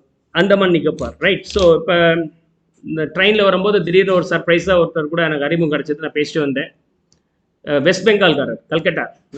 West பெங்காலில் கல்கட்டாவிலேருந்து கிட்டத்தட்ட 60-70 கிலோமீட்டர் தள்ளி அவருடைய கிராமம் ஒன்று, அங்கே தான் இருந்தாராம். என்னப்பா பண்ணுறீங்க அப்படின்னா, he is junior to me, very junior to me. What are you doing there அப்படின்னா சொன்னேன், நான் வந்து சிஏஜி ஆடிட்டராக இருக்கிறேன், கண்ட்ரோலர் அண்ட் ஆடிட்டர் ஜென்ரல். நம்ம சிஏ படித்த ஆடிட்டர் ஆகும்னு நினைக்கிறோம், இந்த ஆடிட்டர் வேறு, ஆடிட்டருக்கே ஆடிட்டர் ஒருத்தர் இருக்கிறார்ல, government auditor. So that will be called as CAG. அதுக்கு சிஏலாம் தேவையில்லை, இதற்கெல்லாம் ஈஸியாக அதை பாஸ் பண்ணுறதுக்கு. எத்தனை பேர் தெரியும் தெரியாது? தெரியுமா? எனக்கே தெரியாது, தெரிஞ்சிருந்தா அதை படிச்சிருப்பேன். ரைட், சிஏஜி இப்போ கூட நீங்கள் ப்ராக்டிஸ் பண்ணலாம் அந்த courses, CAG auditor, right. So அது குவாலிஃபிகேஷன் வந்து யூஜி இருந்தால் போதும், just UG, and then you have to finish of all the book back problem. Means 12th வரைக்கும் இருக்கிற புக்கில் இருக்க எல்லாத்தையும் படிச்சாகும், history, science, whatever it may be, you have to finish up reading those things and little bit of your college studies. அந்த இது இருந்தால் போதும், அந்த எக்ஸாம் எழுதிக்கலாம். யூபிஎஸ்சி எக்ஸாம், ஆக்சுவலாக யூபிஎஸ்சி எக்ஸாம்ஸில் அது ஒரு போஸ்டிங், அது நான் எழுதி பாஸ் பண்ணிட்டு நான் ஜாயின் பண்ணேன் சார். ஃபஸ்ட்டு எனக்கு போஸ்டிங் வந்து அந்தமான் நிக்கோபாரில் போட்டிருந்தாங்க சார் அப்படின்னா, அது வந்து ஜூனியர் லெவலில். அதுக்கப்புறம் இந்த எக்ஸாம் எழுதிட்டு சிஏஜியாக மாறிட்டேன் அப்படின்னு சொன்னால், தமிழ்நாடு எலக்ட்ரிசிட்டி போர்ட் திருச்சியோடைய இதுக்கு இன்ஸ்பெக்ஷன் ஆடிட் பண்ணுறதுக்கு வந்துருந்தார். அப்போ நான் பேசிட்டு இருக்கும்போது, I am very junior sir, language இல்லையா, நார்த் இந்தியன், அவர் லாங்குவேஜ் ஒரு மாதிரி கொலோக்கியலாக இருந்துச்சு. So I had a chat with me. So I came here sir for auditing Tamil Nadu electricity board. I am very young and junior sir, but all the senior people know 50-55 being a chartered accountant and cost accountant. When I enter, immediately they stood up and respect me in such a way, I feel myself embarrassing. யோசிச்சு பாருங்க, சிஎல்லாம் எழுந்து நிற்கிறாங்க இல்லையா, இன்னும் government ஆடிட்டர்ப்பா, 2G spectrum கேஸ்லாம் வெளியே கொண்டு வந்தவர், ரைட். அந்த டீம் கவர்மெண்ட் ஆடிட்டர், அதுக்கான குவாலிஃபிகேஷனுக்கு யூபிஎஸ்சி படிக்கணும். ஃபஸ்ட்டு ஒரு பேசிக் லெவல் போஸ்டிங் வந்து அந்தமானில் இருந்துச்சு. உடனே சொல்லிட்டேன், அந்தமானா நல்ல கண்ட்ரி இல்லை, நல்ல இது சிட்டி இல்லையா, அது இந்த வேவ்ஸ் எல்லாம் டிஃப்ரெண்ட்டாக கலராக வரும் அப்படிம்பாங்க. Yes sir, morning no sir, I sat my table and just I opened the window, I just see the sea. First it comes as a red color, then later grayish color, and in the evening it's a blue color. Like in all the 4 or 5 colors it will be changing every 2 hours. I start watching that first day, second day, third day, 365th day, I got fed up to come out from there as soon as possible. So I cleared this examination and joined CAG and settled in Chennai. See, இதே எத்தனை நாள் பார்ப்பீங்க, அதுக்காக தான் உங்களுக்கு இந்த 3,250 ரூபா. So islands duty. So அந்த மாதிரியான ஒரு காம்ப்ளிகேஷன், அங்கெல்லாம் வேலைக்கு நாங்கள் போக மாட்டோம்னு நினைக்கிறாங்களே, அந்த மாதிரி ஏரியாவுக்கு போகும்போது உங்களுக்கு ஒரு எடிஷனல் அலவன்சஸ் கொடுக்குறாங்க. All this allowances are exempted to this extent. இதுக்கு மேலே ஏதாவது கொடுத்துருந்தால் அது ஆட்டோமேட்டிக்காக டேக்ஸ் ஆகிடும். Anyhow, it is not practically possible to keep all these things in your mind, provided you have to be at least master with at least these 4 allowances. What are they? என்னென்ன அப்படின்னா, transport எம்ப்ளாயீஸ்க்கான allowances. Transport employees அவங்களுக்கு கொடுக்கக்கூடிய allowances. ரெண்டாவது, transport allowance. Transport allowance. மூணாவது, children education allowance. நாலாவது, children hostel allowance. அந்த காலத்துலேருந்து இன்னும் மாற்றலை, இதை அப்படியே வச்சுருக்கிறாங்க பாருங்கள். சில்ட்ரன் எஜுகேஷன் அலவன்ஸ் வந்து ஒரு குழந்தைக்கு 100 ரூபா ஒரு மாதத்துக்கு, 2 குழந்தைங்களுக்கு 200 ரூபா வரைக்கும் நீங்கள் கிளைம் பண்ணிக்கலாம். நான் படிக்கிற காலத்தில் இந்த நம்பரில் யாராவது படிக்க முடியுமான்னு கேட்டாங்க. நான் படிக்கிற காலத்தில் ஐ ஜாயின்டு சிஎம்ஏ இன் 1998, 99ல் 100 rupees பத்தாதுன்னாங்க. இப்போ நம்ம 2020 வந்திருக்கோம். அப்போ இருந்து இந்த வரைக்கும் மாறாமல் இருக்க ஒரே நம்பர் இந்த 100 ரூபா தான். இந்த செக்ஷனே தேவையில்லை. இந்த 100 ரூபா நீங்கள் டேக்ஸ் கட்ட மாட்டீங்களாக்கும். 100 into 12 போட்டிங்கன்னு வச்சுங்களேன் 1200 ரூபாய் 1200 ரூபாய் if you are falling under 30% tax bracketனால 360 ரூபாய் டாக்ஸ் 30% tax bracketலாம் நீ 10 லட்சம் ரூபாய் மேலே 15 லட்சம் ரூபாய் மேலே சம்பாதிக்கிறீங்க அப்படி கொடுத்தா என்ன இனியோ இது இருக்குது இதெல்லாம் ரிவாம்ப் ஆகும் வாய்ப்புகள் ஜாஸ்தி இருக்குது டைரக்ட் டேக்ஸ் கோட் இப்போ talk of the nations like போயிட்டுருக்கு அப்படிலாம் வந்துச்சுன்னா பல விஷயங்கள் போயிடும் இப்போ இந்த எக்ஸாமுக்கு தேவை இந்த எக்ஸாம் முடிச்சோன்னா எல்லாத்தையும் மறந்துடணும் சரி தானே ஸோ சில்ட்ரன் எஜுகேஷன் அலவன்ஸை பொறுத்த வரைக்கும் 100 rupees per child and maximum 2 children வரைக்கும் எலிஜிபிள் ஹாஸ்டல் அலவன்ஸ் வரும்போது 100க்கு பதிலாக 300 மாறிடும் limited to 300 per child maximum 2 children okay இந்த children education allowance and hostel allowance ரெண்டுக்குமே என்ன அடிஷ்னல் கண்டிஷன்ஸ் இருக்குன்னா சைல்டு அப்படிங்கிறது யார் அப்படின்னு சொன்னாக்கா adopted child step child major son or daughter okay இவங்க எல்லாமே சேர்ந்துருக்கலாம் பட் இல்லெஜிட்டிமேட் சைல்டோ கிராண்ட் சைல்டோ இதில் சேர்க்கக்கூடாது okay adopted child step child major son daughter இவங்க மட்டும்தான் சைல்டில் வருவாங்க illegitimate and grandchild will not be following under this deduction is available irrespective of actual expenses நீங்கள் செலவு செய்யணும்னு அவசியம் இல்லை 2 குழந்தைங்க இருக்கிறாங்க அப்படின்னு சொன்னாலே நீங்கள் படிக்க வைக்கிறீங்க அப்படின்னு சொல்லிட்டு நீங்கள் இந்த அமௌண்ட்டை கிளைம் பண்ணிக்கலாம் பில்லுலாம் தேவை இருக்காது அப்படிங்கிறது இதோட mode and both the parents are eligible okay mister X and missus X okay 2 பேருமே கிளைம் பண்ணிக்கலாம் ஒரே குழந்தைக்காக ஓகே அவங்களுக்கு வந்து மிஸ் பி அப்படிங்கிறது கிட்டுன்னு வச்சுங்க இவரும் கிளைம் பண்ணிக்கலாம் இவரும் கிளைம் பண்ணிக்கலாம் இந்த குழந்தை is that okay so we have completed these 2 children education as well as hostel 100 per month maximum 2 children வரைக்கும் கிளைம் பண்ணிக்கலாம் 300 per month maximum 2 children வரைக்கும் நீங்கள் கிளைம் பண்ணிக்கலாம் டிரான்ஸ்போர்ட் அலவன்ஸ் வரும்போது ஏற்கனவே நம்ம பார்த்துட்டோம் இல்லையா டிரான்ஸ்போர்ட் அலவன்ஸ் என்ன அப்படின்னு என்ன அர்த்தம் office to residence residence to office அதுதான் டிரான்ஸ்போர்ட் அலவன்ஸ் நம்ம பார்த்தோமா இல்லையா யாருக்கு உண்டு deaf dumb and physically challenged 3200 வரைக்கும் ரூல் 2B சொல்லப்பட்ட நம்பர்னு அங்கே தேவைப்பட்டதுக்காக சொன்னேன் என்ன காரணம் இந்த டிரான்ஸ்போர்ட் அலவன்ஸ் வந்து டிஃபால்ட் டேக்ஸ் ரிஜிமில் இருந்தாலும் எக்ஸம்ஷன் கிளைம் பண்ணிக்கலாம் ஆப்ஷனில் இருந்தாலும் கிளைம் பண்ணிக்கலாம் அதான் அங்கே பார்த்தோம் திரும்ப இங்கே நான் ரீஐட்ரேட் பண்ணுறேன் is that clear transport allowances per month okay so transport allowances granted to an employee to meet his expenditure for the purpose of commuting between the place of his residence and place of duty வீட்ல இருந்து ஆபீஸ்க்கு ஆபீஸ்ல இருந்து வீட்டுக்கு daily போயிட்டு வராருல அதுக்காக எவ்வளவு வரைக்கும்னா 3200 வரைக்கும் யாருக்குன்னா blind deaf dumb and handicapped employees வேற யாருக்கும் இது கிடையாது is that clear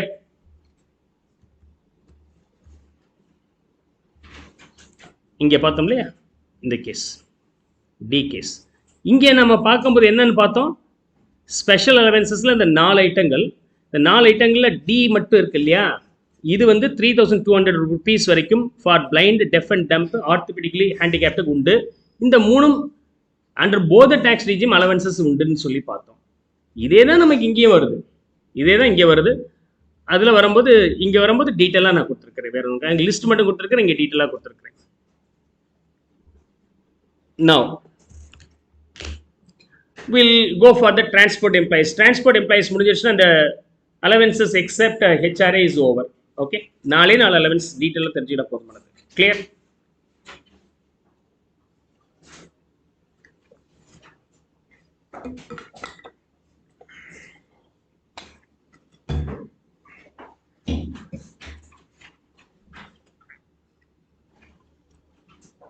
Allowances given to the transport employees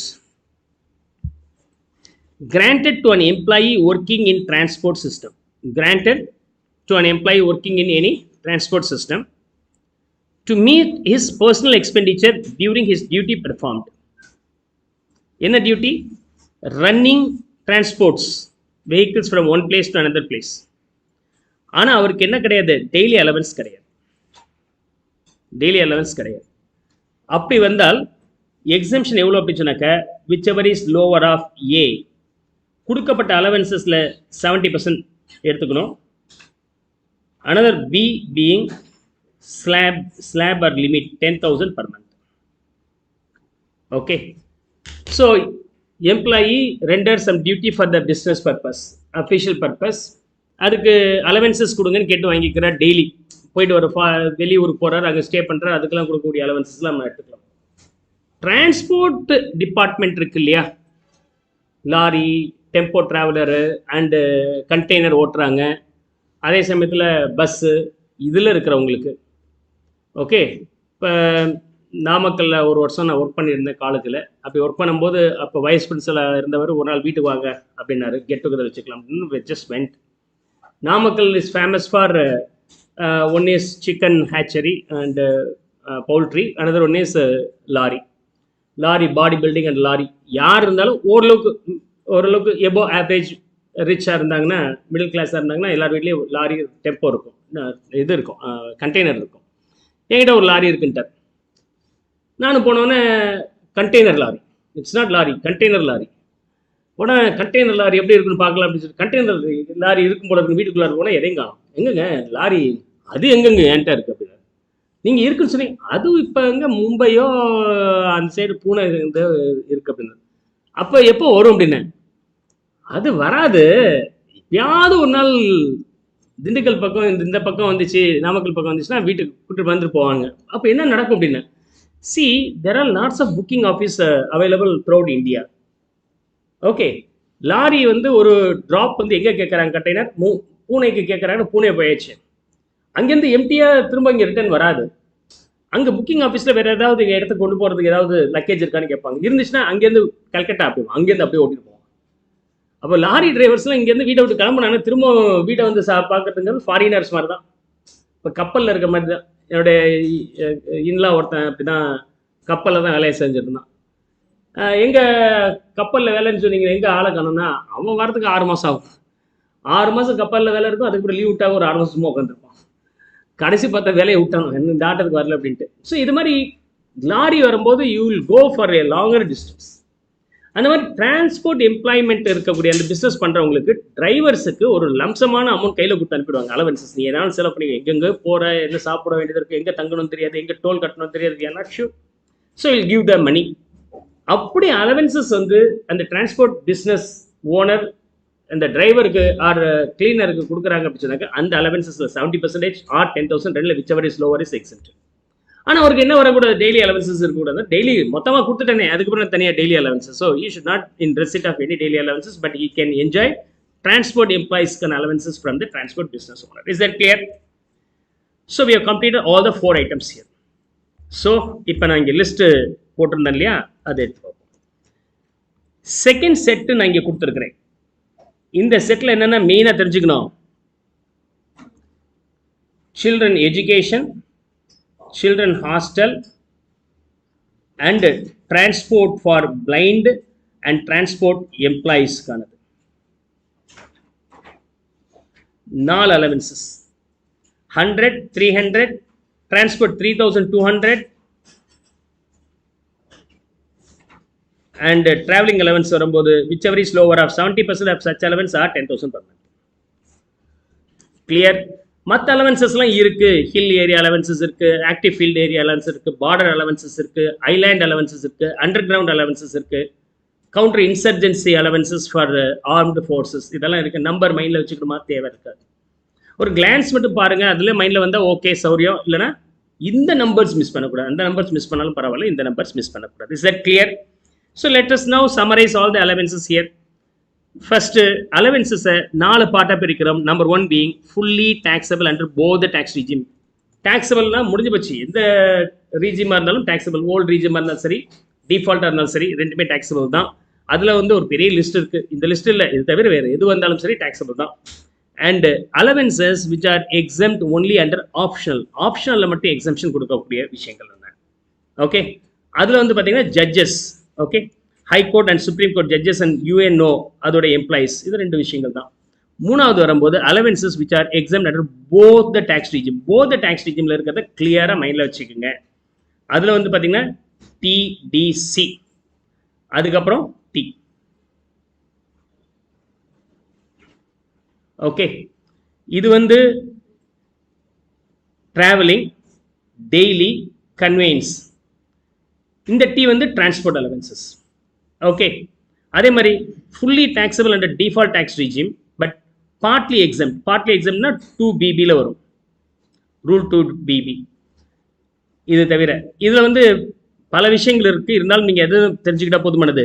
education, hostel and transport employees allowances by the transport department. Okay, so with that, allowances part predominantly over except only one item, which is section 10 class 13a. Okay, idhula innonu 13 section 10 class 13a. Clear?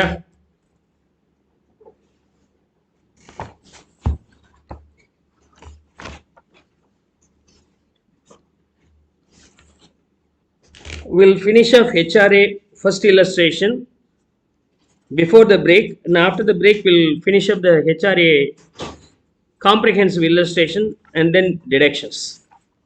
Okay,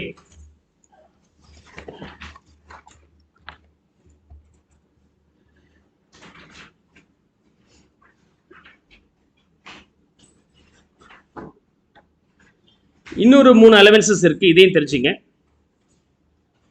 actual spending வரைக்கும் exemption உள்ள இன்னொரு set travelling, transfer, conveyance allowance, daily allowances. இந்த மூணும் நம்ம ஏற்கனவே பார்த்துட்டோம். இது இங்கே டீட்டெயில்ஸ் கொடுத்துருக்குறேன். Spending both the tax eligible exemption. This question, come on, try with me.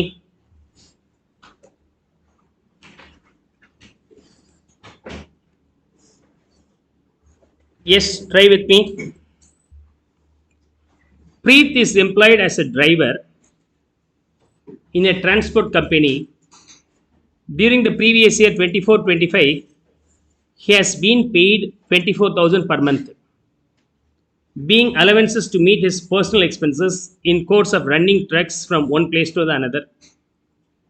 Okay, upper transport employee, driver, transport company. He is not in receipt of daily allowances. Daily allowances illa. The expenditure incurred is however 30,000 rupees. என்ன செலவு ஆக்சுவலாக பண்ணணுமோ அது கவலைப்பட வேண்டாம், அது நம்ம எடுத்துக்க வேண்டாம். ரூல் 2BBயில் இருக்கிற நம்பர் தான். அப்போ allowances to transport employees received being 24,000 per month into 12 months எவ்வளோ வருதுங்க? 2,28,000. 2,88,000 minus exemption.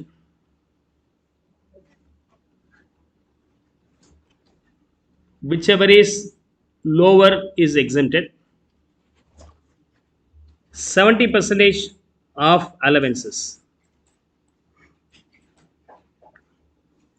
2,88,000 into 70%. 2,01,600. B, 10,000 per month for 12 months. 1,20,000. Whichever is lower, 1,20,000. Then the taxable value being 1,68,000 is taxable. Clear?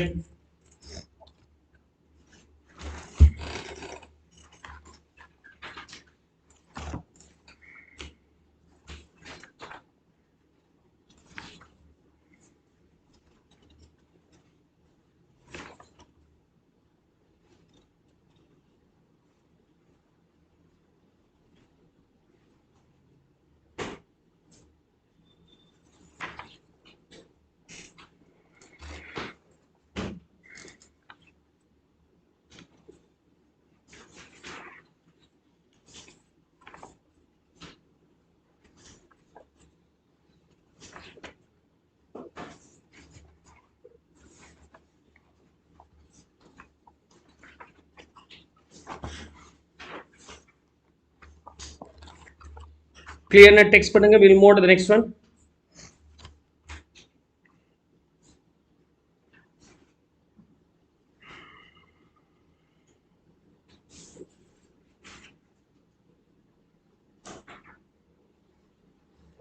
Yes,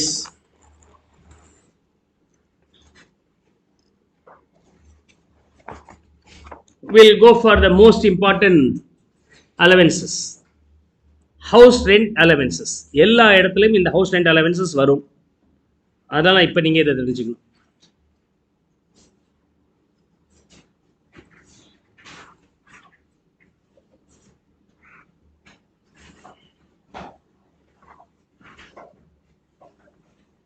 Now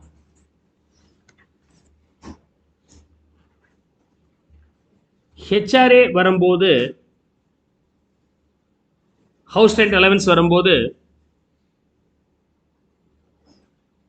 under default tax ரீஜிம்ல fully taxable.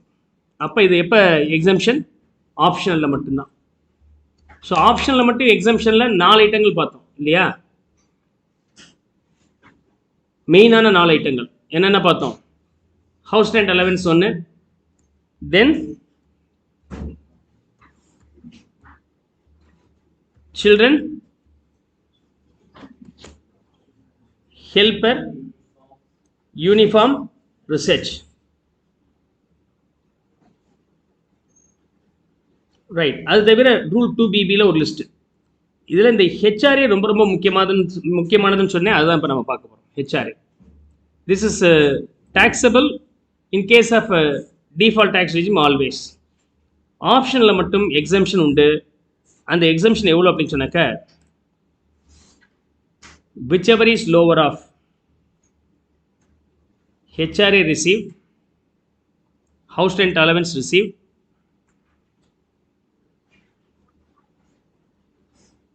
whichever is lower of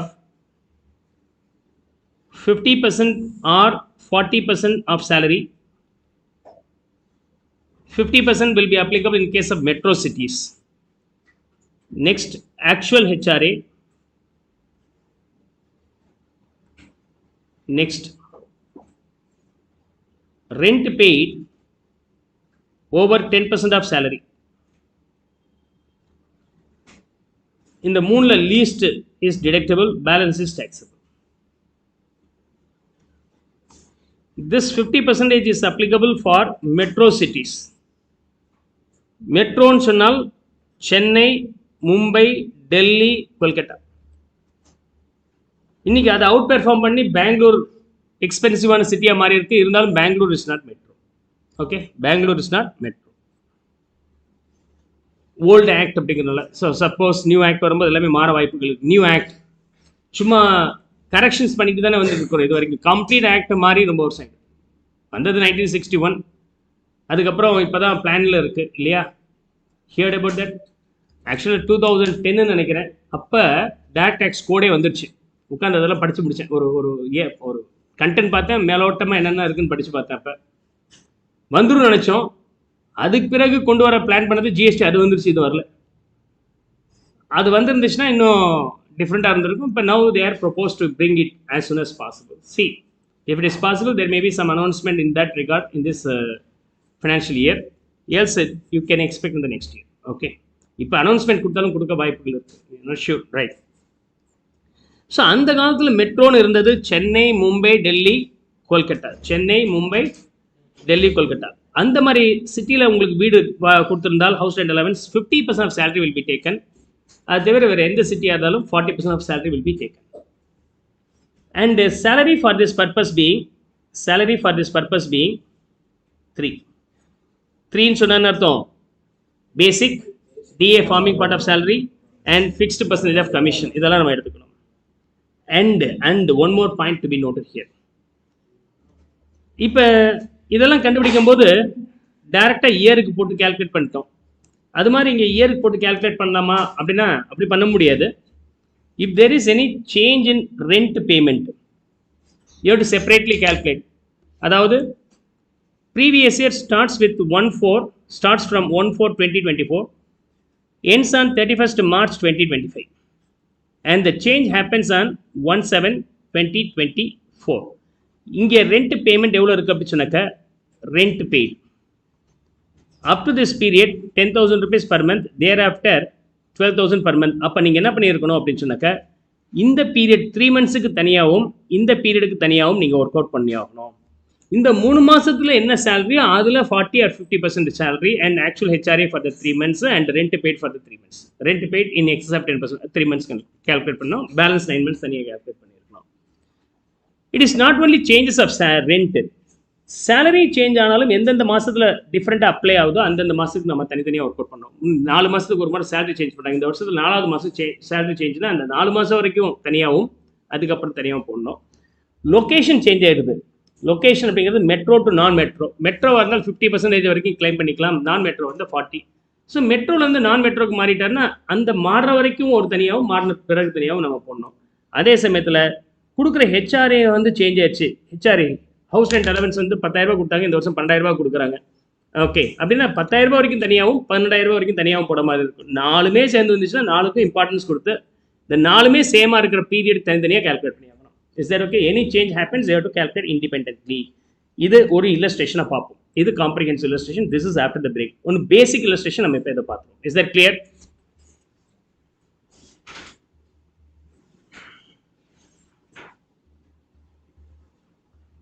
Now,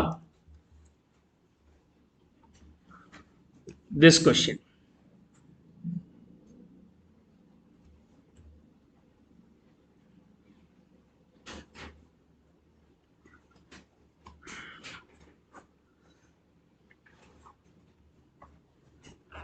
B is employed at Mumbai as a manager of R Limited. The particulars of his salary for the previous year 24-25: basic 26,000, DNS 15,000, conveyance allowance 6,000, commission 0.5% of the turnover achieved by him, the turnover being 90 lakhs during the previous year, and the same was evenly spread. எல்லா மாசமும் ஒரே மாதிரி தான் இருக்குன்னு சொல்லிட்டாங்க. HRA is 10,000. The actual rent paid by him is 15,000 per month on accommodation and accommodation till this date. From 1/1/25 இருந்து rent 17,000 மாறி போச்சு. அப்போ நீங்கள் என்ன பண்ணி ஆகணும், 1 April 2024 31 December 24 வரைக்கும் தனியாக போட்டாகும். ஏன்னா அது வரைக்கும் எல்லாமே சேம், நாலுமே same. Salary same, HRA received same, rent paid same, state place where he resides Mumbai also same. ஆனால் அதுக்கு பிறகு ஒன்று தான் சேஞ்ச் ஆயிருக்கு, ரெண்ட் மட்டும் சேஞ்ச் ஆகுதுன்னா அதுக்கு பிறகு தனியாக போடணும். அதுக்கு அடுத்த மாதம் சேலரி சேஞ்ச் ஆயிடுச்சுன்னா ஒரு மாதத்துக்கு மட்டும் போட்டு அதுக்கப்புறம் திரும்ப நீங்கள் மாற்றணும். ஸோ இப்போ 1/1/2025 அந்த இயர் எண்டு வரைக்கும் 31 March 2025 வரைக்கும். ஓகே, தனித்தனியாக கால்குலேட் பண்ணிக்கலாம். HRA receive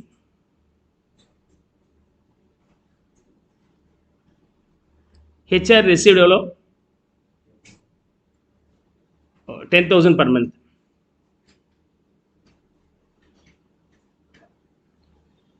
Minus exemption, whichever is the least, A. As he is in Mumbai,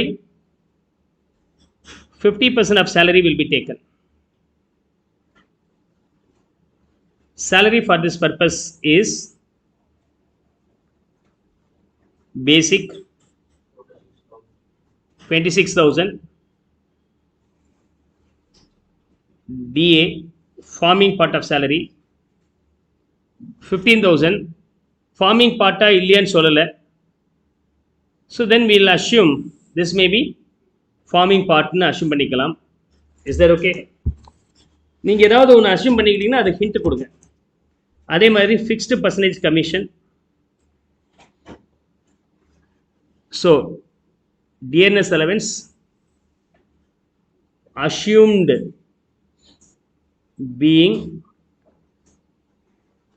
part of salary for retirement benefit.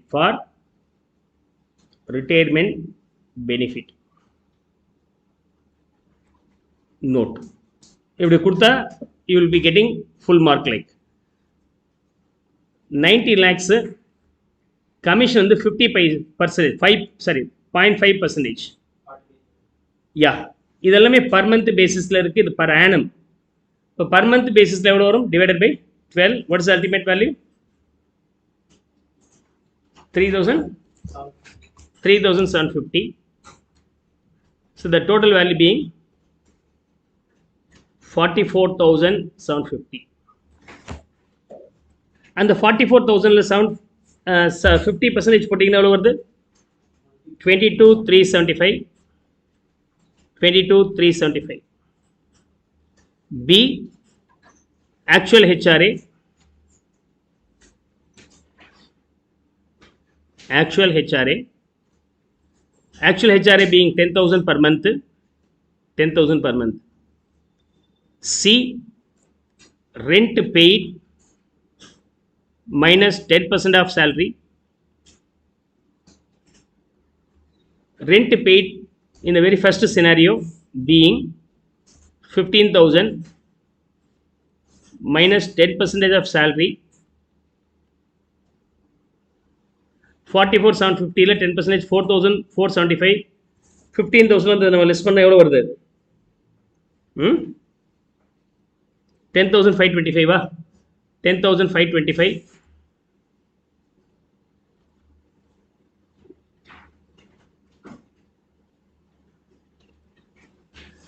அடுத்த வருஷம் வரும்போது rent paid increases. அடுத்த பீரியட் வரும்போது rent increases from 15 to 17,000 minus 10% of the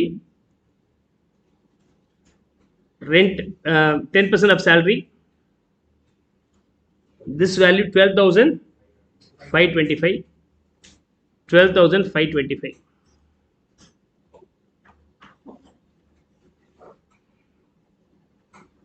Now, taxable value being least of the three.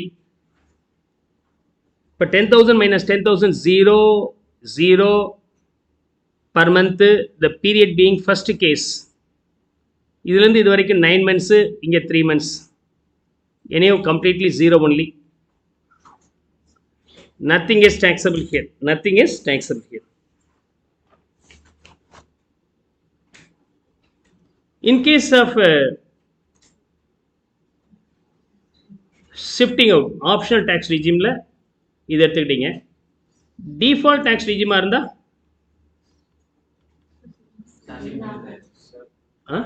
yeah, always taxable. Always taxable.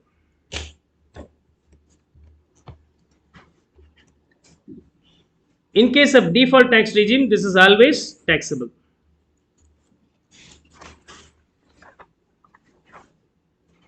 Now we'll meet after a break. 15 minutes break. We'll get back after 15 minutes. Now 11:25, 11:40 we'll meet. The terms of employment potential irukkranga. Is that clear?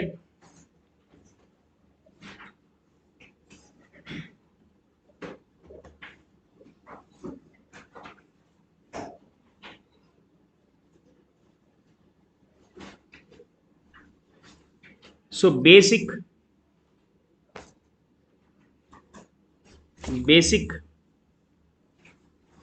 10,000 per month. DA 100% of basic, forming part of salary being 50%.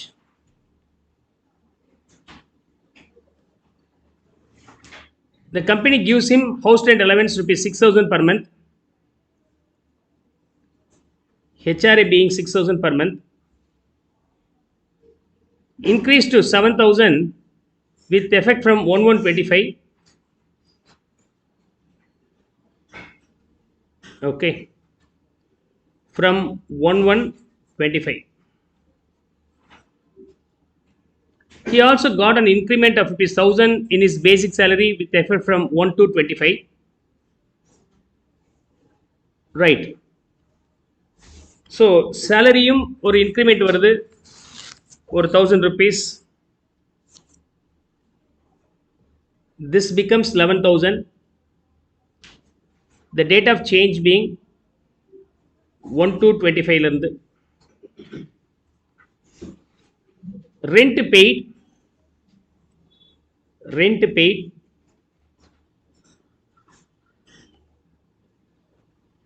April and March nil. June to October 6,000 Ghaziabad. Okay, June to October. And then 8,000 rupees Delhi Metro thereafter. Compute his gross salary for the assessment year 25-26. Gross salary நம்ம எதை மட்டும் calculate பண்ணுறோம்னா first HRA முதல் calculate பண்ணிக்கலாம், அதுக்கப்புறம் cross salary பார்க்கலாம்.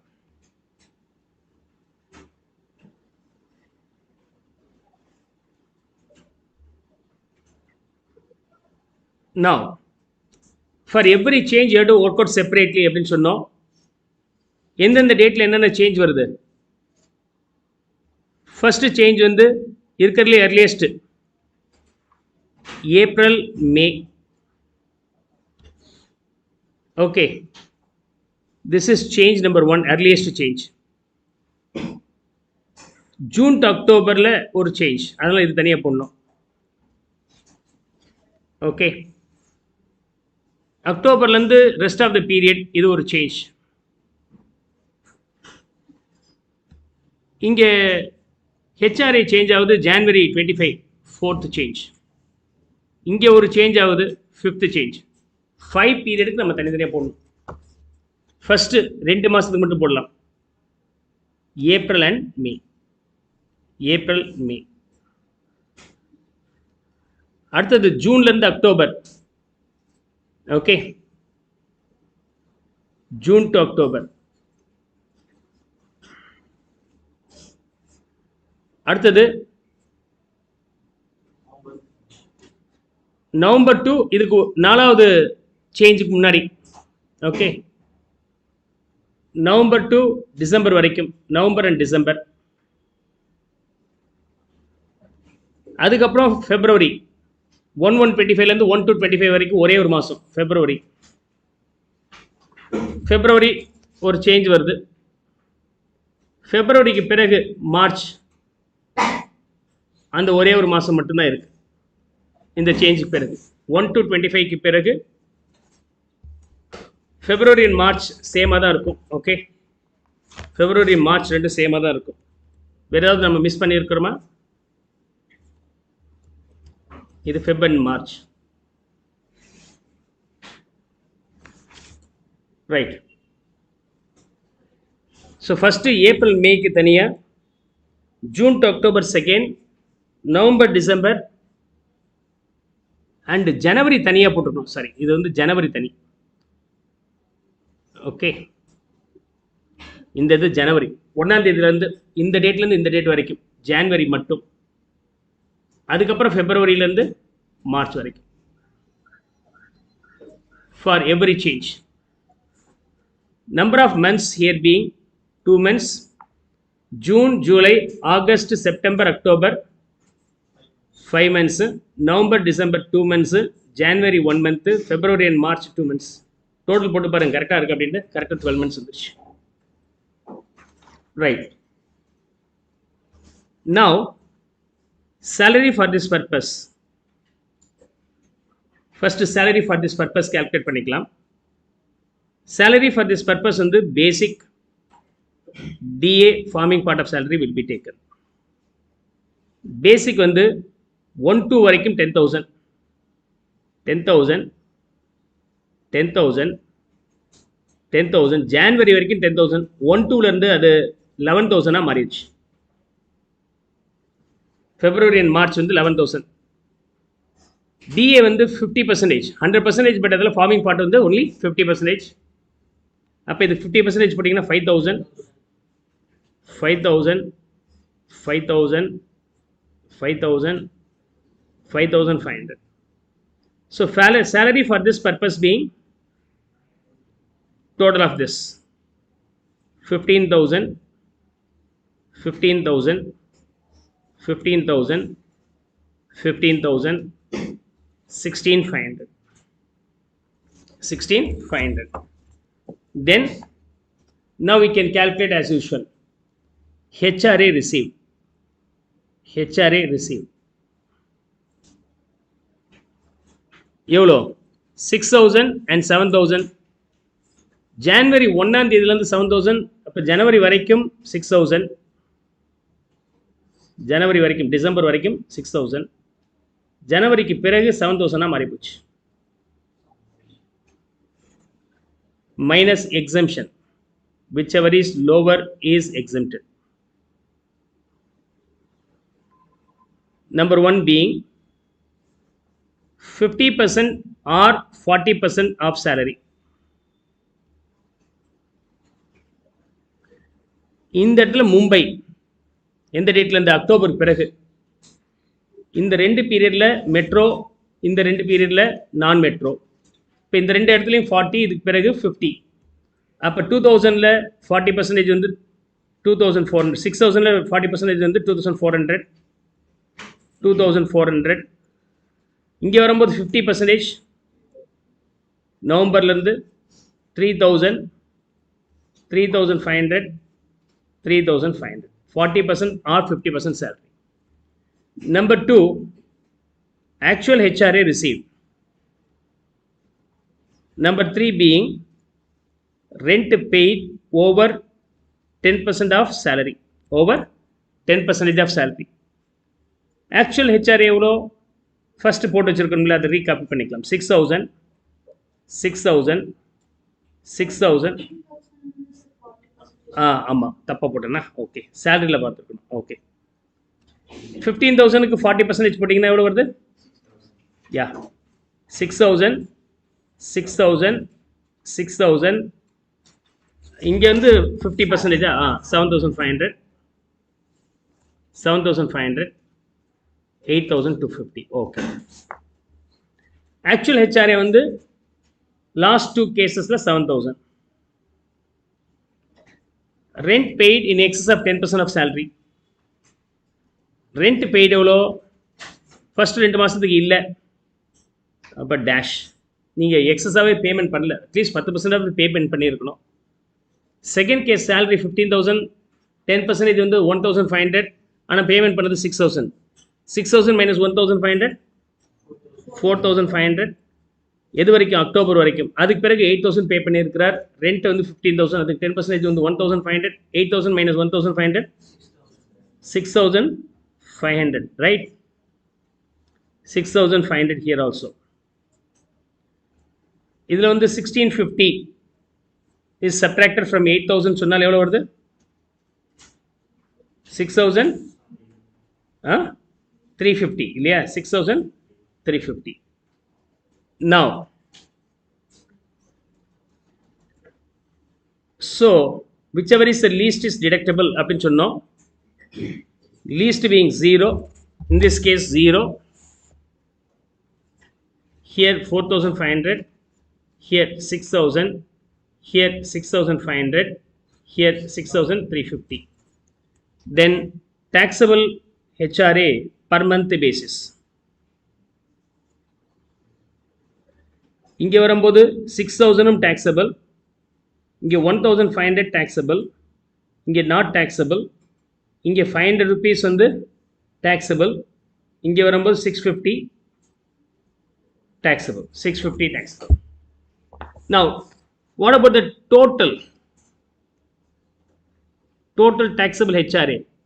இது வந்து 2 மாதத்துக்கு, ஒரு மாதத்துக்கு 6000 ரூபாய், 2 மாதத்துக்கு 12000 ரூபாய், 1500 ரூபாய். எத்தனை மாதம்? ஜூன்லேருந்து அக்டோபர் வரைக்கும் 5 மாதத்துக்கு 7500. இங்கே nothing is taxable. 500 for 1 month, 650 for 2 months வந்து 1300. ஆக மொத்தம் எல்லாத்தையும் சேர்த்திங்கன்னா total HRA taxable being 21,300. You have to find out the gross salary. Gross salary is equivalent to basic 10,000 into 11,000 into 11,000. எத்தனை மாதத்துக்கு? லாஸ்ட் 2 மாதத்துக்கு. மிச்சம்லாம் 10,000 தான். இது ஒரு 1 lakh, இது ஒரு 22,000. DA 100%, 1,22,000, ரெண்டையும் சேர்த்து 100%. And taxable HRA in this case being 21,300. Refer the working note here. This is working note number 1. Now add பண்ணீங்கன்னா you will be getting the gross salary here. Gross salary in this case being okay, 2,65,300. Clear? In case of default tax regime, இது fully taxable. Default tax regime இது full taxable.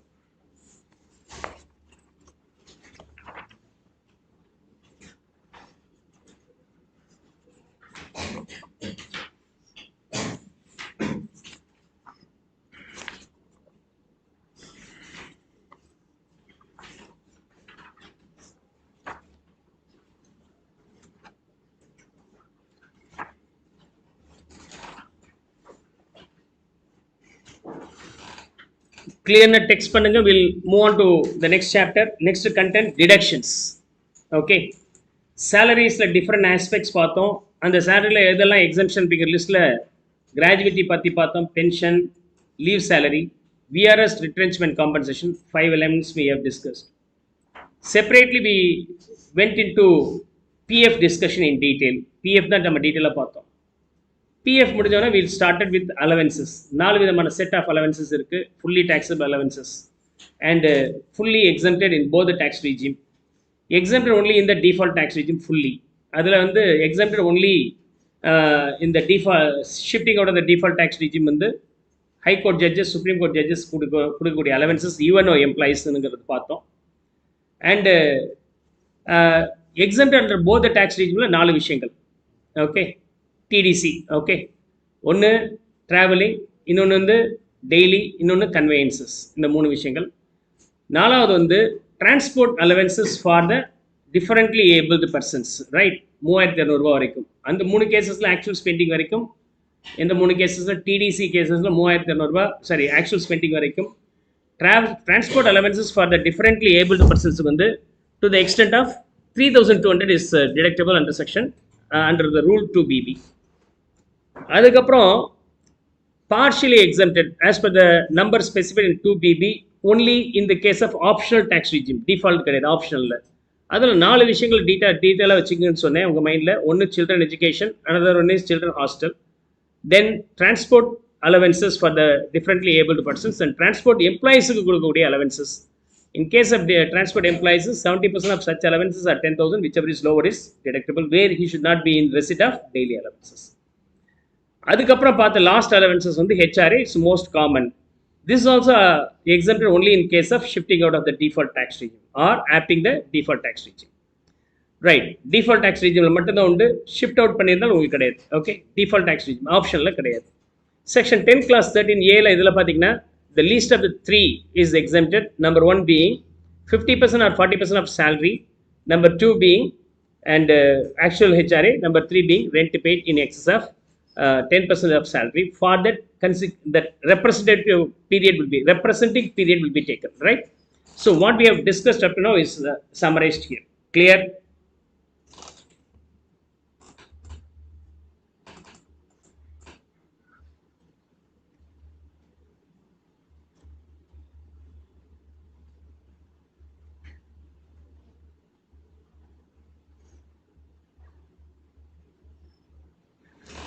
Salary computation. We have completed gratuity, pension, leave salary, retrenchment compensation and VRS compensation. Set. இந்த settle இருக்கக்கூடிய எல்லா ஆப்ரேஷன்ஸும் by heart ஆகும். Then of course you understand basic salary.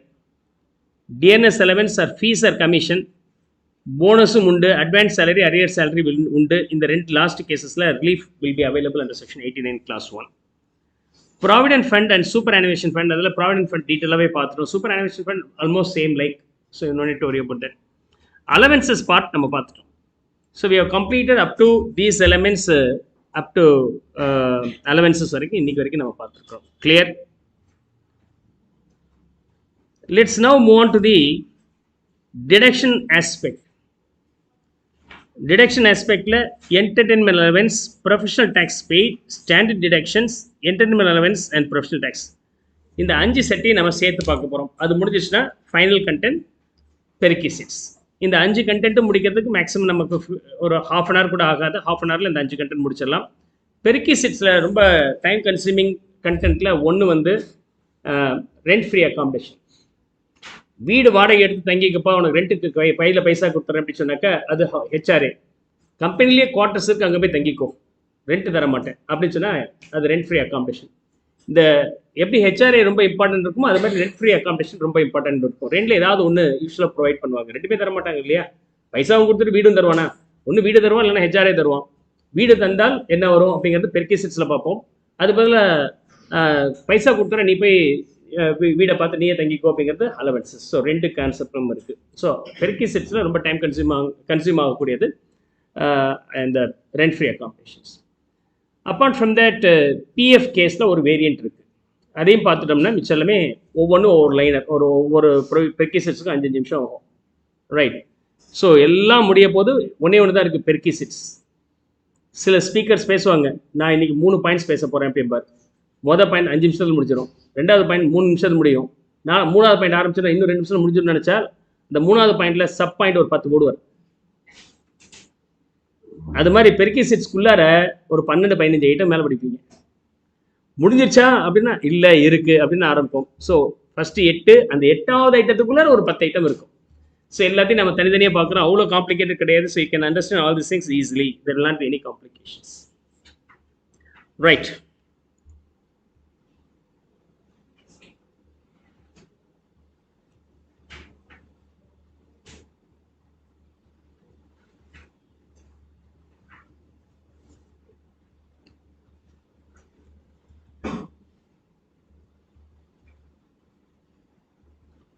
We'll be moving on to the content deductions here.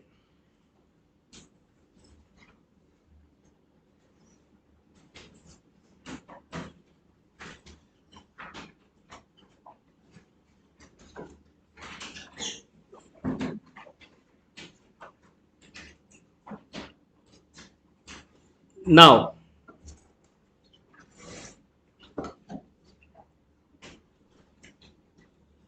employer, employee, employee serves for employer. அதுக்கு employer எம்ப்ளாய்க்கு salary கொடுக்குறார். Salary கொடுக்குறார். Okay. Salary being around 50,000 rupees per month. Monthly 50,000 rupees. Now, what happens here? What happens here? சில சமயம் state கவர்மெண்ட்டுக்கு employee has to pay a tax called professional tax. என்ன கொடுக்கணும்? Professional tax கொடுக்கணும். பிடி, professional tax. அது எவ்வளோ கொடுக்குறாருன்னா ஒரு 2,000 rupees கொடுக்குறாரு. ஓகே. இப்போ என்ன நடக்குது அப்படின்னு சொன்னாக்கா, எம்ப்ளாயர்கிட்ட சார் ப்ரொஃபஷனல் டேக்ஸ் தனியாக கொடுக்க வேண்டியதாக இருக்குது, being the professionals. Okay. Even நான் காலேஜில் ஒர்க் பண்ணும்போது எங்கிட்ட கூட வாங்கினாங்க, எதுக்கு இங்கே ப்ரொஃபஷனல் டேக்ஸ்? அது ஸ்டேட் கவர்மெண்ட் கட்ட வேண்டிய டேக்ஸ். சரி, டிரெக்ட் பண்ணிட்டு கொடுத்தாங்க, அதுக்குள்ள சண்டை போட முடியுமா? டாக்டர்ஸ் இன்ஜினியர்ஸ் தான் ப்ரொஃபஷனல் சொல்லுவீங்க, டீச்சர்ஸ் ப்ரொஃபஷனல் சொல்லுவாங்களா அப்படின்னா இல்லையே. இருந்தாலும் the payment will be there. Normal எம்ப்ளாயிஸ்லாம் கொடுக்குற மாதிரி இருக்குது state government. It's not for the central government, it's for the state government. Clear? So employee என்ன சொல்கிறாரு, சார் இதெல்லாம் எனக்கு செலவாகுது. அப்படியா, ஒரு 1,500 ரூபாய் நான் தரேன். Employer says I will pay 1,500 rupees. You can pay only remaining 500 rupees. நீ ஒரு 500 ரூபாய் கட்டு, நான் 1,500 ரூபாய் தரேன். பெரிய கம்பெனின்னு சொல்லிட்டு போட்டிங்க, வீட்டில் சும்மா உட்கார முடியல, எல்லாம் பெரிய பெரிய ஆளுங்க வந்து என்னை பார்த்துட்டே போகிறாங்க, வரவங்களுக்கு நான் வந்து ஸ்நாக்ஸ் எல்லாம் பண்ணி வைக்க வேண்டியது இருக்குது, அதே எக்கச்சக்கமாக செலவாகுது. அப்படியா, இந்த அப்படி என்டர்டெயின்மெண்ட் அலவன்ஸ் அப்படி சொல்லிட்டு ஒரு 10,000 ரூபாய் கொடுக்குறேன் பர் ஆனம். ஓகே. இந்த சமயத்தில் இந்த சம்ம நம்ம எப்படி ப்ரொசீட் பண்ணுறோம்? சேலரி பீயிங் 50,000 பர் மந்த் அப்படின்னு சொன்னாக்க 1 இயருக்கு 6 lakhs. எம்ப்ளாயர் கிட்ட இருந்து எம்ப்ளாயி என்னென்ன வாங்குறாரு? என்டர்டெயின்மெண்ட் அலவன்ஸ் வாங்குறாரு இல்லையா, அதுவும் சேலரி தான். Allowances is also part of salary. EA from employer is salary should be added. Professional tax கட்டுற ரெஸ்பான்சிபிலிட்டி யார்கிட்ட இருக்குது, எம்ப்ளாயி கிட்ட இருக்குது. ஆனால் அந்த எம்ப்ளாயி என்ன சொல்கிறார், எம்ப்ளாயரை விட்டு நீங்கள் கட்டிடுங்க அப்படின்றார். So professional tax from employer, employer கட்டின professional tax received from employer 1500, இதெல்லாம் ஆட் பண்ணிடணும். இதெல்லாம் ஆட் பண்ணிட்டீங்கன்னா அதுக்கு பேர் தான் cross salary. Cross salary. Salary, any entertainment allowance received from the employer will also be forming part of salary. Professional tax paid by the employer on behalf of employee is also salary. இதெல்லாம் சேர்த்து cross salary அப்படின்னு சொல்லலாம். 6,11,500. And if he is being the government employee ஆக இருந்தால்,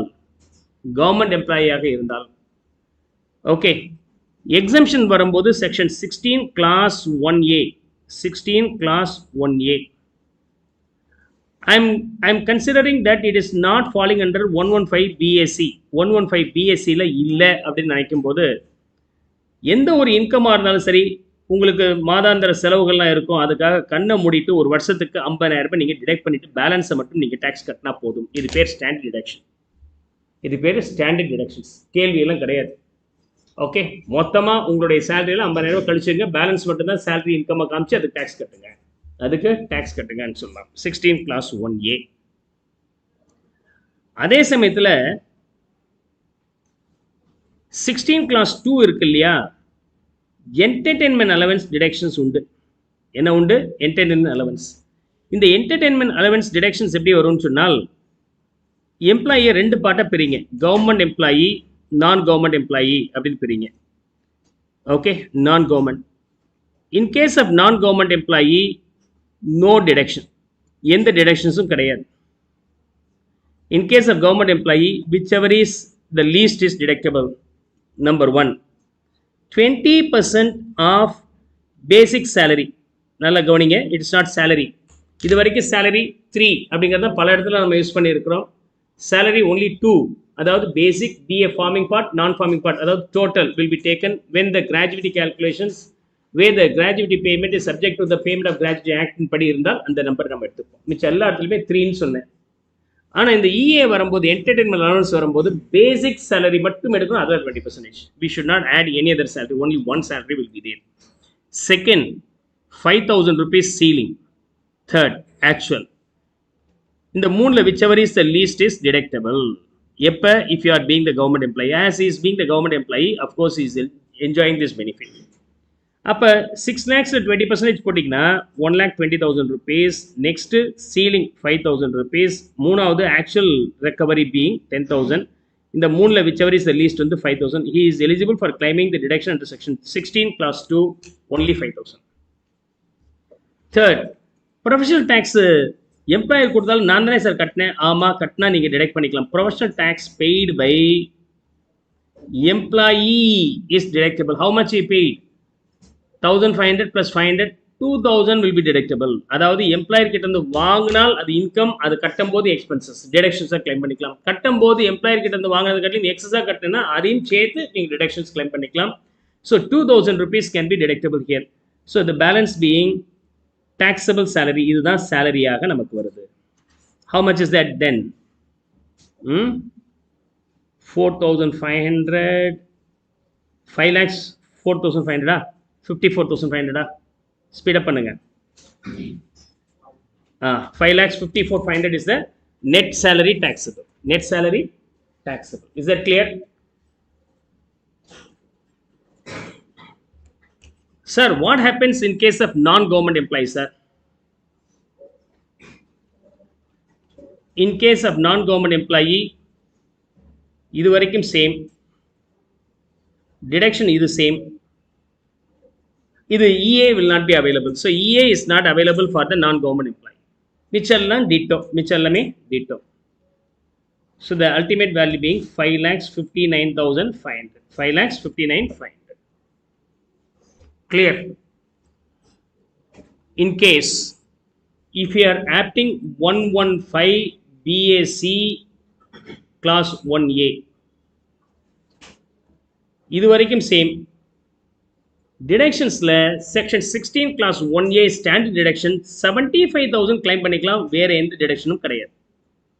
வேறு எந்த டிடக்ஷனும் கிடையாது. So then ultimate taxable value being எவ்வளோ? 5,36,500. Let's see the summary here. 3 deductions இருக்கு. 1A 2 3. இந்த 2 entertainment allowance வரும்போது deductions available for government employees only and only opting out of the default tax. எதில் இருக்கக்கூடாது? default tax regimeல இருக்கக்கூடாது. இருந்தால் whichever is the least 20% of the basic salary only, not salary, basic salary only, ceiling 5 lakhs and entertainment allowance actual receipt. இந்த மூணுல whichever is the least is deductible. Professional tax actually maximum 2,500. ஆனால் வேற ஏதாவது number இருந்தாலும் நீங்கள் அதை detect பண்ணிக்கலாம். Okay. And this will also be available only if exercising the opting out of the default tax regime. நீங்கள் default tax regimeல இருந்து வெளியே வந்தாகணும். And this amount is deductible only on payment basis. நீங்கள் payment பண்ணியிருந்தால் மட்டும்தான் detect பண்ண முடியும்.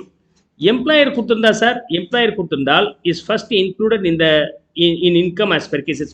perquisites இன்கம்ல சேர்த்துக்கணும். அதுக்கப்புறம் டிடக்ஷன்ஸ் கிளைம் பண்ணிக்கலாம். அது எல்லாத்தையும் நான் ஒர்க் அவுட் பண்ணிட்டேன். ஒன்றும் பெரிய காம்ப்ளிகேஷன் இல்லை. That standard deduction default tax ரீஜிமில் இருந்தால் உங்களுக்கு 75,000 வரைக்கும் கிளைம் பண்ணிக்கலாம். வேறு ரெண்டும் கிடையாது. ஆப்ஷனல் டேக்ஸ் ரீஜிம் இருந்தால் only 50,000 rupees. Is that clear? So நமக்கு இப்போ என்ன வருது? 16 class 1A standard deduction 50,000, 75,000. This will be shifting out of 115 BAC and this will be as per section 115 BAC 1A. Second வந்து EA. In case of government employee இருந்தால்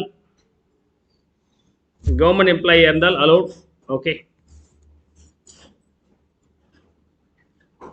Non-government employee இருந்தால் not allowed. Here not allowed. 3. Professional tax இருந்தால் deductible in both the cases. Here not deductible. ஆனால் EA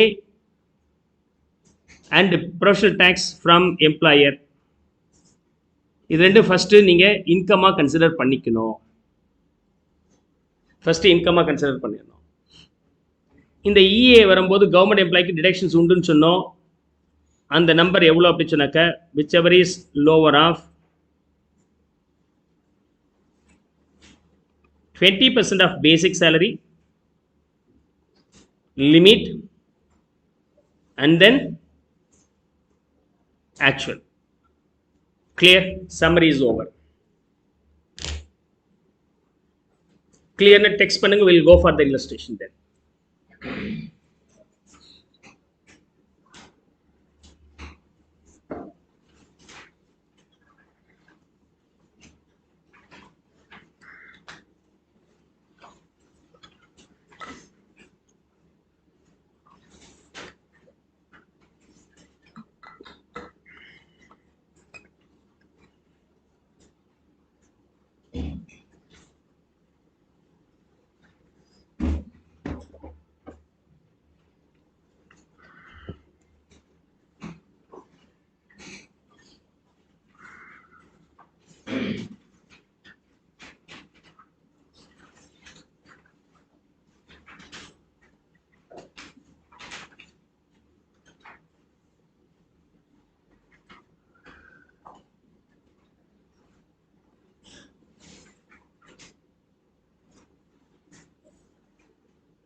Now,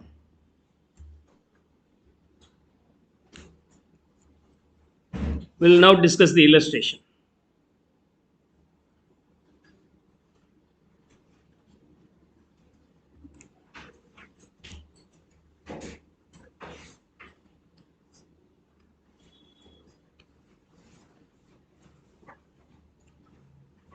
Find out the income from salary Mr. X. Case 1 government employee, case 2 non-government employee. Government employee இருந்தால் எப்படி இருக்கும்? Government employee, non-government employee இருந்தால் எப்படி இருக்கும்?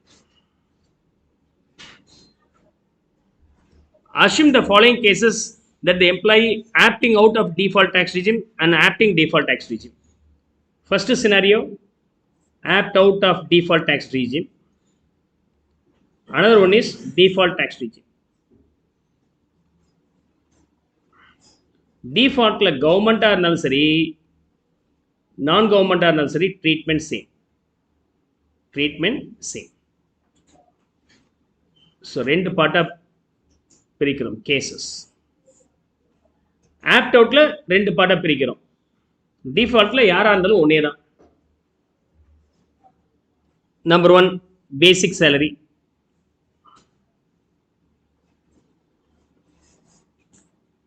Basic salary being 20,000 per month அப்படின்னா yearly 2,40,000. Government employee இருந்தாலும் சரி non-government employee இருந்தாலும் சரி, even if you are adapting default tax regime இருந்தாலும் சரி, everything is taxable. DNS allowance 10,000 per month also be taxable in all the three cases.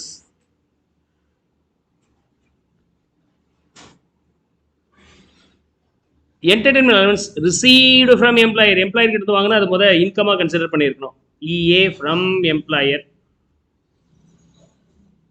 10,000.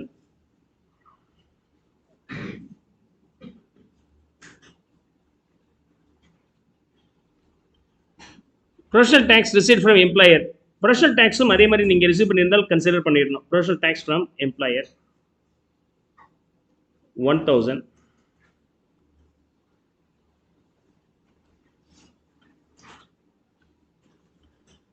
And entertainment allowance actually spent, not a requirement for me.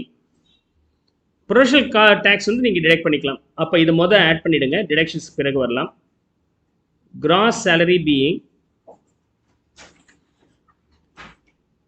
371 நினைக்கிறேன், 3,71,000 in all the three cases.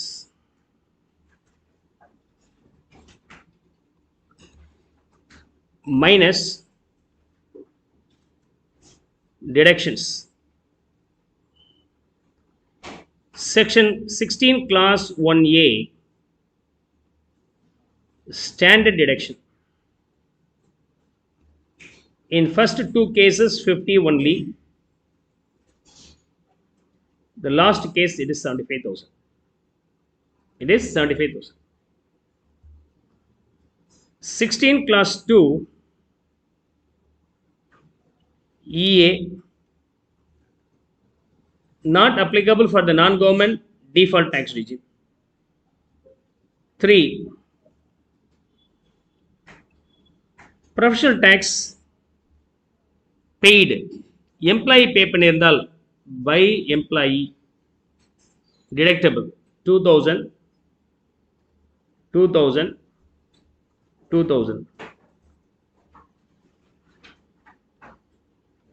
Balance வரும்போது taxable salary.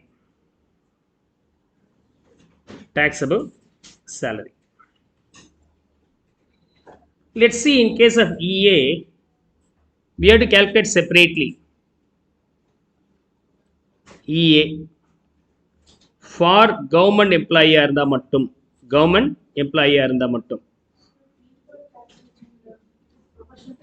கிடையாது. Okay, this is not applicable here. Okay, sorry. EA whichever is the least is deductible. Number 1 20% of basic salary. 2,40,000 20% 48,000. Basic salary 2,40,000. Second, ceiling 5,000. Third, actual receipt being 10,000. Spending no way is related. அது confuse பண்ணுறதுக்கு. அப்போ மூணில் whichever is the least வந்து 5,000. So 5,000 can be deductible. Yeah. Finally, the taxable salary being 3,71,000 minus 57,000. 3,14,000. Then here 3,19,000. Last case 2,96,000. So ஏற்கனவே சொன்ன மாதிரி default tax ரிஜிமில் பல விஷயங்கள் உங்களுக்கு கிடையாதுன்னு சொல்லுவேன். ஆனால் வேறு டிடக்ஷன்ஸ் ஜாஸ்தி கொடுக்கும்போது அதுதான் பெனிஃபிஷியல் நமக்கு இருக்குது பாருங்க. 50 75,000 அங்கே மொத்தமாக கொடுத்துட்டோம். ஸோ அப்போ இன்னும் கொஞ்ச நாள் அப்புறம் யாருமே எது யூஸ் பண்ண மாட்டாங்க, ஓல்டு டேக்ஸ் ரிஜிம் வேணான்னு சொல்லிட்டுருவாங்க. ஏற்கனவே இப்போ லாஸ்ட் இயரே கிட்டத்தட்ட 70% persons opted only the default tax ரிஜிம்னு சொல்லிட்டாங்க. ஒன்று 30% அவங்களுக்கும் தெரியாது. அவங்களுக்கும் இது இன்டிமேட் பண்ணிட்டாங்கன்னா இது பாருங்கள் பெனிஃபிட்டை பாருங்கள், இதுவோ அதுவும் கேல்குலேட் பண்ணி பாருங்கள் எது பெட்டராக இருக்குன்னு பாருங்கன்னு சொல்லிட்டா they also may get themselves shifted to the default tax regime matter of 1 or 2 years தான். இப்போ வரக்கூடிய ஃபினான்ஷியல் ஆக்ட் இப்போ 2025 போய் உட்காந்து பட்ஜெட் பாருங்கள். பட்ஜெட்டில் வந்து பல விஷயங்கள் இருக்கும். இன்கம் டேக்ஸ் ரிலேட்டட் பட்ஜெட் மட்டும் பாருங்கள், அட்லீஸ்ட் அதாவது உங்களுக்கு புரியும். இன்டைரக்ட் டாக்ஸேஷனுக்கும் பட்ஜெட் இருக்கும், அவங்களோட ஸ்பெண்டிங் பற்றின டீட்டெயில்ஸும் இருக்கும். ஓகே, பிளான்ட் எக்ஸ்பென்சஸ்லாம் இருக்கும், அன்பிளான்ட் எக்ஸ்பென்ஸுக்காக பணத்தை ஒதுக்கி வைப்பாங்க. இதெல்லாமே எவ்வளோ தேவைப்படுது, இதுக்கு ஃபண்ட் எப்படி ரைஸ் பண்ணுறாங்க, இதுக்கு சோர்ஸ் எது மூலமாக வருது, வரவு செலவு கணக்கு தானே. அதில் இன்கம் டேக்ஸ் மூலமாக நாங்கள் எவ்வளோ ரெக்கவர் பண்ண போகிறோம்னு ஒரு லிஸ்ட்டு கொடுத்துறோம். சின்ன part. Finance act is a big one. நீங்கள் பார்த்துருப்பீங்க பார்லிமெண்ட்டில் விவாதங்கள் நடக்கும்போது எப்படி நடக்கும் பாருங்கள், கச்சா அம்சா நடக்குது இல்லையா. ஆனால் இந்த ஃபினான்ஸ் பில் மட்டும் நடக்குதுன்னா டிஸ்டர்பே பண்ண முடியாது, யாருமே அப்போஸும் பண்ண முடியாது. Once it is announced to be read in the parliament, everything will be kept silent, and once the thing is over, immediately it will be accepted. அதுக்கு வெளியில் வந்து எதிர்கட்சி புலம்பும் மற்றவங்க புலம்பும் எல்லாம் நடக்கும், அது வேறு விஷயம். அந்த இடத்துல ஏன்னா பணம் முக்கியம்ப்பா, சண்டெல்லாம் அப்புறம் இருக்கட்டும், பணத்தை போடு. ஸோ அதனால் பணத்தை பற்றி பேசும்போது மட்டும் it will be interesting one. அந்த சபை பாருங்கள், வாட்ச் பண்ணி பாருங்கள், அந்த லைவ் டெலிகாஸ்ட் இருந்துச்சுன்னா எந்த அளவுக்கு பின் ட்ராப் சைலன்ஸ், சத்தெல்லாம் நடுவில் போட மாட்டாங்க, நேராக வாசிக்கிறது மட்டும்தான் இருக்கும். முடித்த பிறகு தான் அதை பற்றி உங்களுடைய வியூஸ் கொடுப்பீங்க, அது வரைக்கும் கொடுக்க மாட்டீங்க.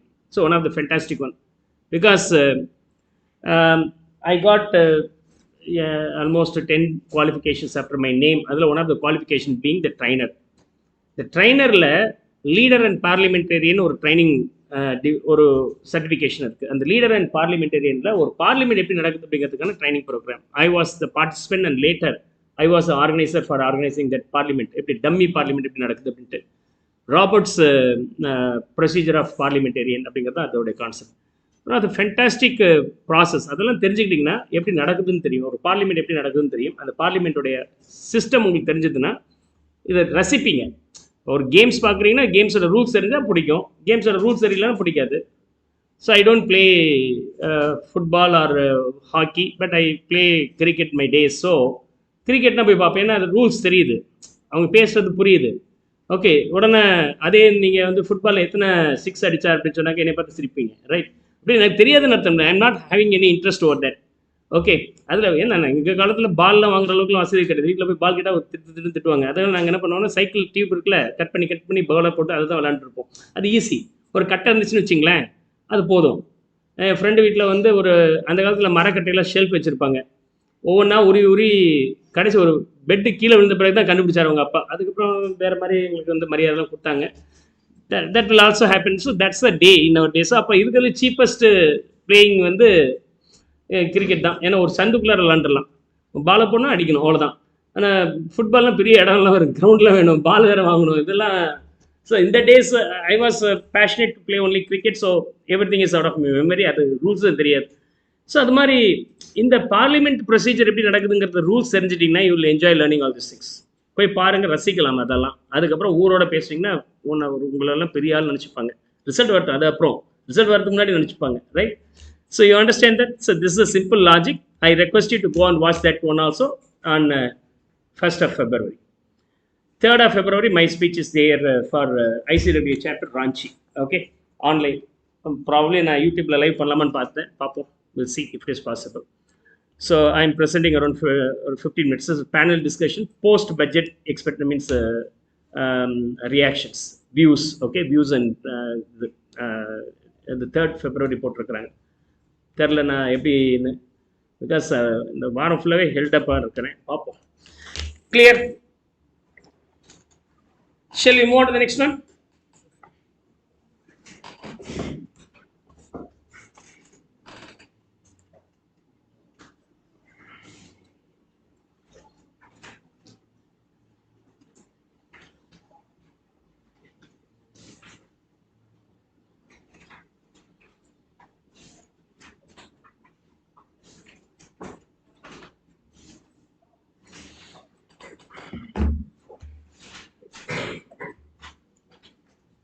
We will move on to a comprehensive illustration. Online இருக்கிறவங்க clear தானேப்பா?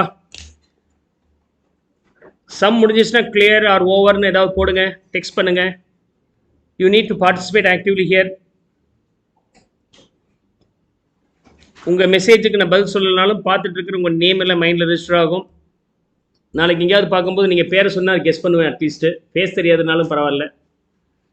Okay, now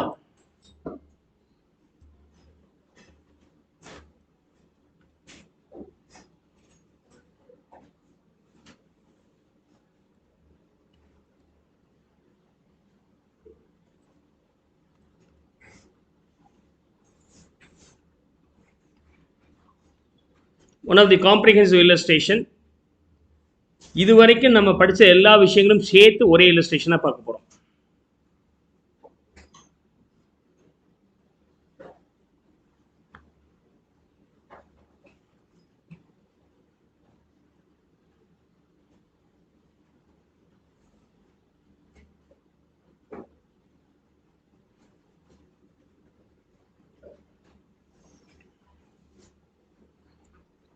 Mr. M is an area manager of Mrs. Steel's Company Limited. During the financial year 24-25, he gets the following emoluments. Compute the taxable salary of Mr. M for the assessment year 25-26 under shift out of the default tax regime under default tax regime. First, apt out or shift out case பார்த்துலாம். Shift out of default tax regime.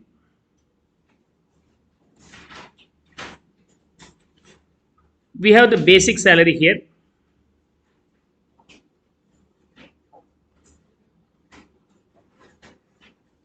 $20,000 எது வரைக்கும்?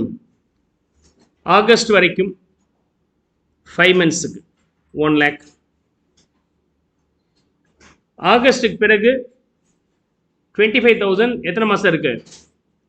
7 months. Am I right? This is 1,75,000.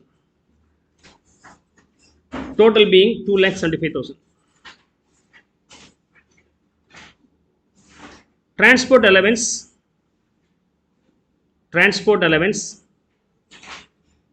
அதாவது commutation between office to residence and residence to office, available only for the physically challenged persons. ஒன்றும் அந்த மாதிரி கொடுக்கல. fully taxable into 12, 24,000 taxable. Contribution to recognized provident fund 15% of basic salary and DA. அப்ப PF contribution, RPF 3% disallowed then. Okay, basic plus DA. DA எங்கேயாவது கொடுத்துருக்கேன்னா இல்லை.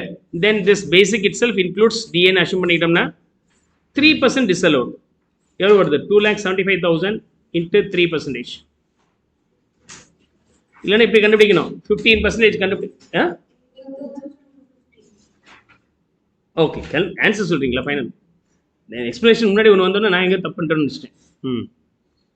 So நீங்கள் 15% தனியாக கண்டுபிடிச்சிட்டு 12% எக்ஸம்ஷன் லெஸ் பண்ணிட்டு போடலாம். இல்லைன்னா டேட்டா 3% டிஸ்அலவுட்னு போட்டுக்கலாம், தப்பில்லை. Children education allowance. Children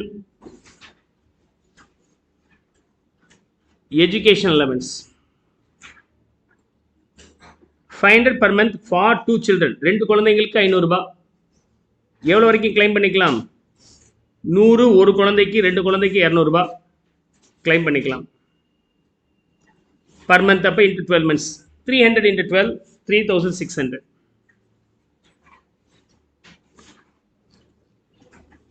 City compensatory allowance. City compensatory allowances. Fully taxable allowances இது வந்துரும் CCA 300 per month into 12 months 3600. Hostel expenses allowances. Hostel allowances 380 for 2 children. ஆனா ஒரு குழந்தைக்கு நம்ம 300 வரைக்கும் எலிஜிபிலிட்டி உண்டு into 2 600 வரைக்கும் உண்டு.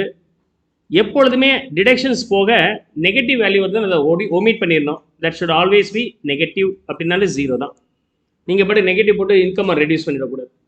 ஓகே, எந்த ஒரு டிடக்ஷன்ஸாக இருந்தாலும் சரி, எந்த ஒரு எக்ஸம்ஷனாக இருந்தாலும் சரி, அந்த கன்சர்ன் இன்கம் எதுவோ அந்த கன்சர்ன் டிடக்ஷன்ஸ் எதுலேருந்து கிளைம் பண்ணுறோமோ அந்த நம்பருக்கு மேலே போயிடக்கூடாது. நெகட்டிவ் வேல்யூ வந்துடக்கூடாது. டிஃபன் அலவன்சஸ் வந்து ஃபுல்லி டாக்ஸபிள் அலவன்ஸ் தான். Tiffin allowance 5,000. Tax paid on employment, professional tax. I assume it is paid by Mr. M. He gets the following emoluments from his employer. அப்போ employer கிட்ட இருந்து வந்திருக்கு. Employer கிட்ட இருந்து வந்திருந்தால் மொதல் இதை ஆட் பண்ணிக்கணும். Professional tax from employer 2,500 should be added. Now get me the total. 3,21,950 minus deductions. Section 16 class 1A standard deduction 50,000 rupees. 16 class 3 2 rare government employee இருந்தால் மட்டும்தான் வந்திருக்கு. அதனால் ஸ்கிப்பே பண்ணிடலாம். Professional tax paid, அங்கேருந்து வந்த அமௌண்ட்டை இவர் பே பண்ணுறார். Then he can claim the deductions on payment. Receive பண்ணும்போது income, payment பண்ணும்போது deductions. Then ultimate taxable salary. This is called as gross salary, and this one is taxable salary. Taxable salary. Taxable salary being 2,69,450.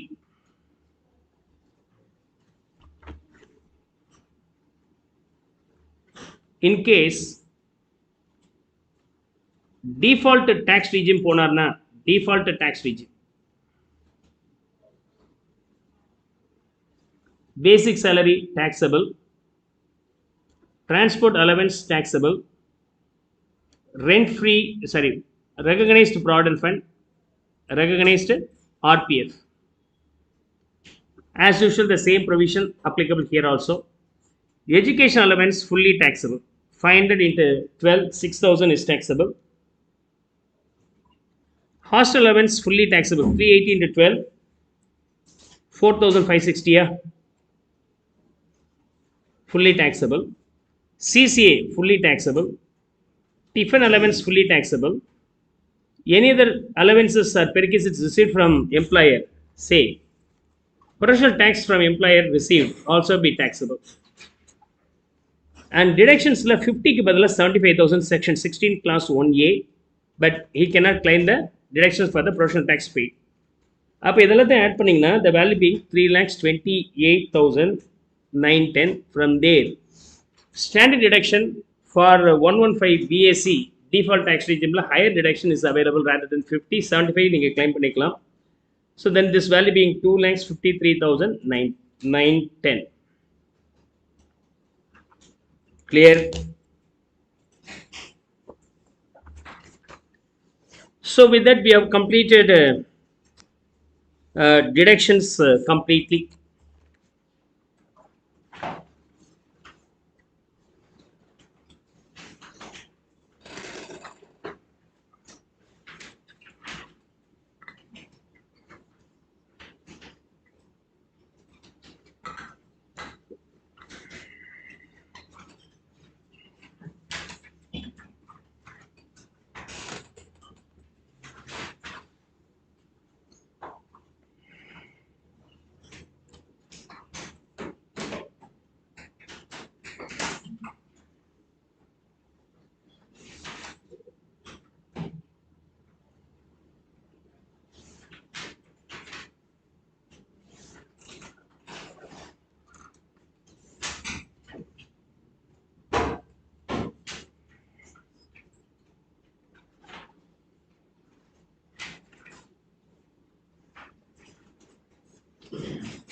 Now, clear?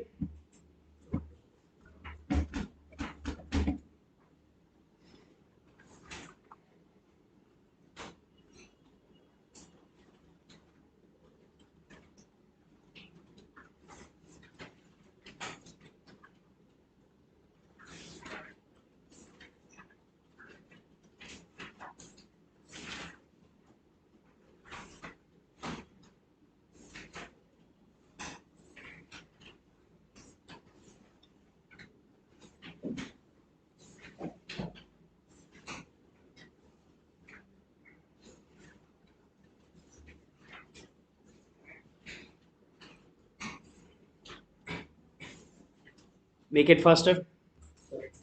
Yeah. Now,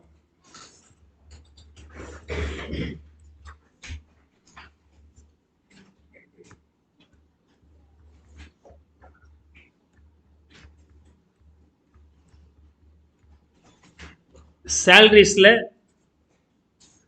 we have completed almost all, left with only one item, perquisites.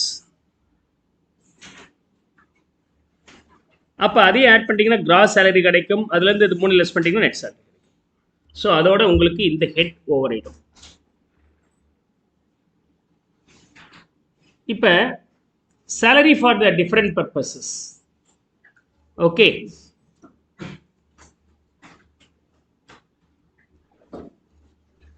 Now, basic,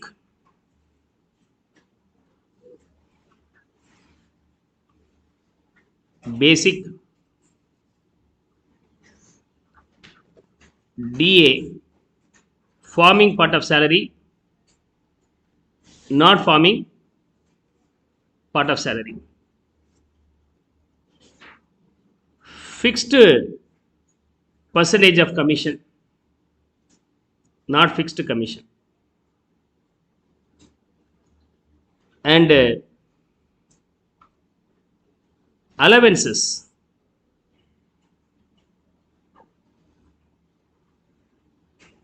perquisites, allowances, perquisites. Then what about deductions?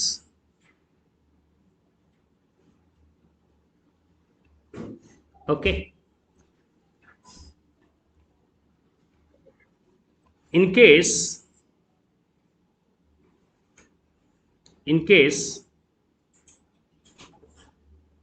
gratuity வரும்போது,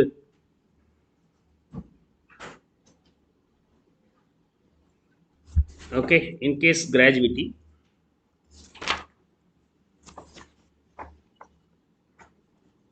and EA calculation, specified employee calculation, rent free accommodation calculations, general case, 5 cases salary என்ன? So I'll give the summary here so that you will be able to understand all these things easily. Okay, you can understand the summary.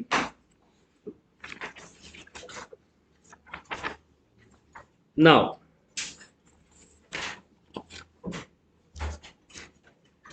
payment of gratuity act வந்துச்சுன்னா, payment of gratuity act covered. Okay. If payment of gratuity act covered, salary for that purpose is these 3 items. Clear? For the calculation of entertainment allowance, we will take only the basic.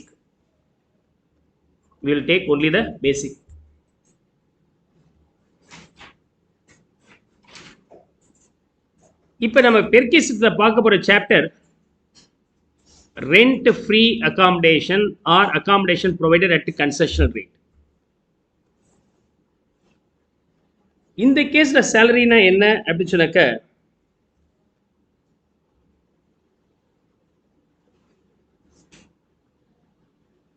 Okay.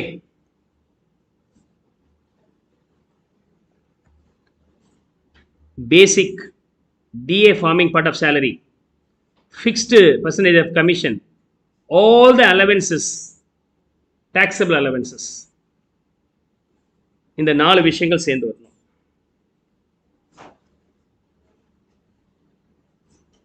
Okay, 4 விஷயங்கள். taxable allowancesனா இப்போ என்னென்ன allowance பார்த்தோம்? HRA பார்த்தோம், city compensatory allowances பார்த்தோம், tiffin allowance பார்த்தோம். இந்த எல்லா அலவன்சஸ்லையுமே taxable value என்ன இருக்கோ அதெல்லாம் சேர்த்துக்கணும் ஆர்எஃப்ஐ கால்குலேஷனுக்கு.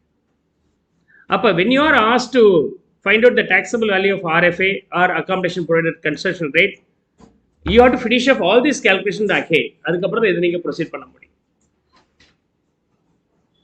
Now, இந்த பெர்கிசிட்ஸ் இருக்கு இல்லையா, சில கேஸில் ஸ்பெசிஃபைட் எம்ப்ளாயியாக இருந்தால் மட்டும் டாக்ஸபிள், இல்லைன்னு டாக்ஸபிள் கிடையாதுன்னு சொல்லுவாங்க. பெர்கிசிட்ஸ் கேஸ். அப்போ அந்த ஸ்பெசிஃபைட் எம்ப்ளாயினா யார்? ஸ்பெசிஃபைட் எம்ப்ளாயி அப்படின்னா யார்? யாருடைய சேலரி நெட் ஆஃப் டிடக்ஷன் 50,000 அல்லது அது கீழே இருக்கோ அவர் பேர் நான் ஸ்பெசிஃபைட் எம்ப்ளாயி. அவருக்கு பெர்கிசிட்ஸ் பல விஷயங்கள் எக்ஸம்ஷன். அவருக்கு சேலரினா என்ன அப்படின்னு சொன்னாக்க, பேசிக், DA forming part of salary, fixed percent commission, allowances and all. Of course, you can claim the deductions also. நீங்கள் டிடக்ஷன்ஸையும் கிளைம் பண்ணிக்கலாம். டிடக்ஷன்ஸ் மைனஸ் ஐட்டம் அதை கிளைம் பண்ண பிறகு என்ன பேலன்ஸ் இருக்கும், அந்த நம்பர் 50,000 ஆர் மோர், சார் 50,000 ஆர் லெஸ்ஸாக இருந்துச்சுன்னா நாட் ஸ்பெசிஃபைட் எம்ப்ளாயி, அவர் பல விஷயங்கள் எக்ஸம்ஷன். வாங்குற சம்பளமே வருஷத்துக்கு 50,000 இது இருக்குது, அதெல்லாம் அவனுக்கு தள்ளுபடி பண்ணிடுது. 50,000 மேலே ₹1 போனாலும் automatically some perquisites will be taxable. Clear? அந்த கேஸ் பார்க்கறதுக்கு நம்ம ஸ்பெசிஃபைட் எம்ப்ளாயியா இல்லையான்னு பார்க்குறது ஒரு ரோல். அதுக்கு சேலரினா என்ன, இதெல்லாம் சேர்த்து.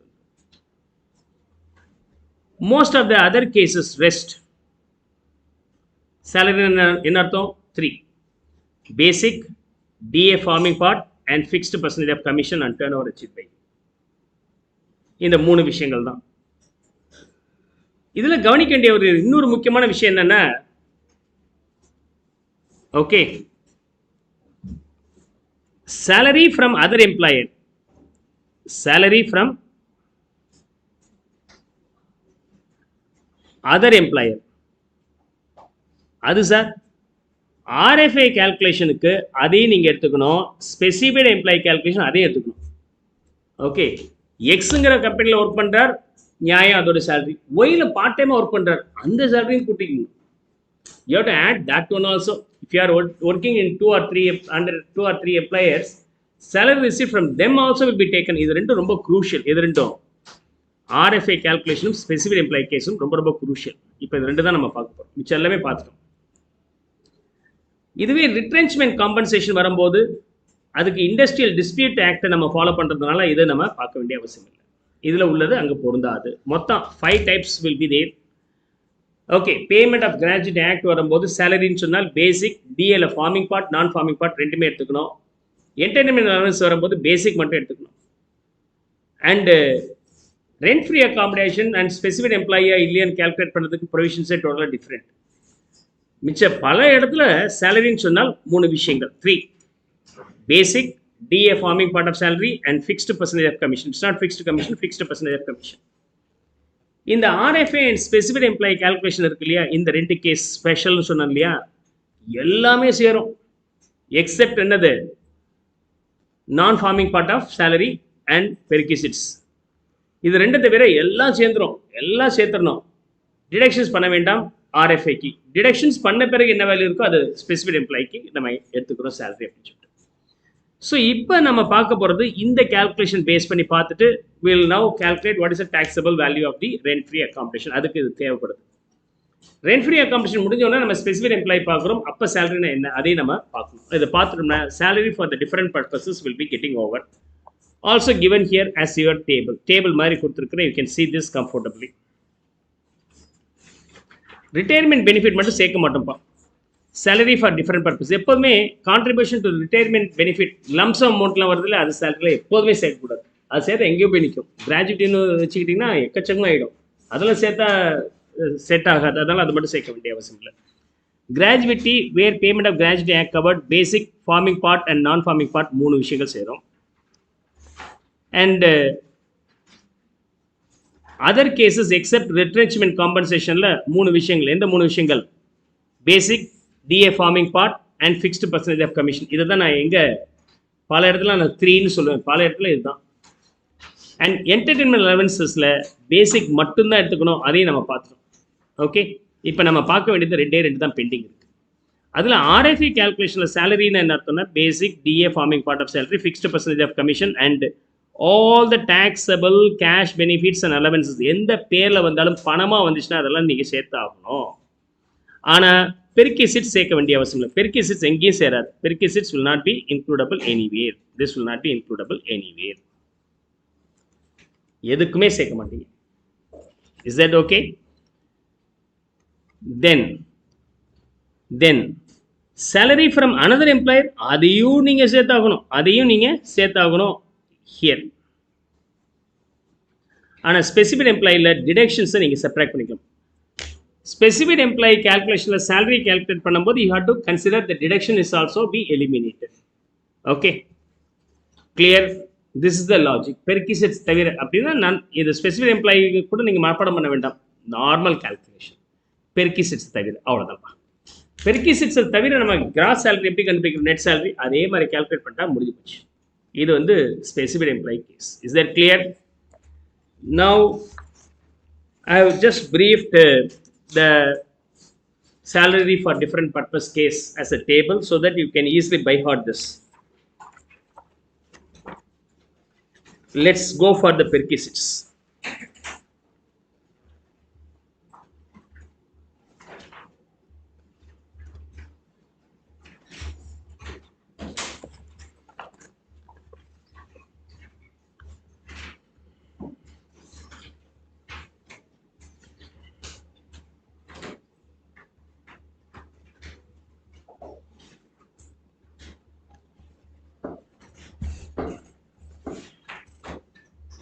Now,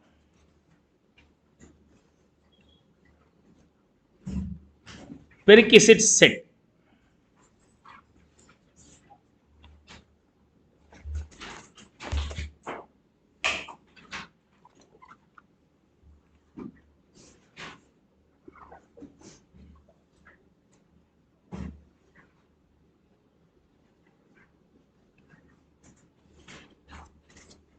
செக்ஷன் 17 கிளாஸ் 2ல பெர்கிசிட்ஸ் பற்றி லிஸ்ட் பண்ணியிருக்கிறாங்க. Almost 9 items. 8, 7ல் 7A ஒன்று இருக்கு. அப்போ 9 ஐட்டம்ஸ் அது.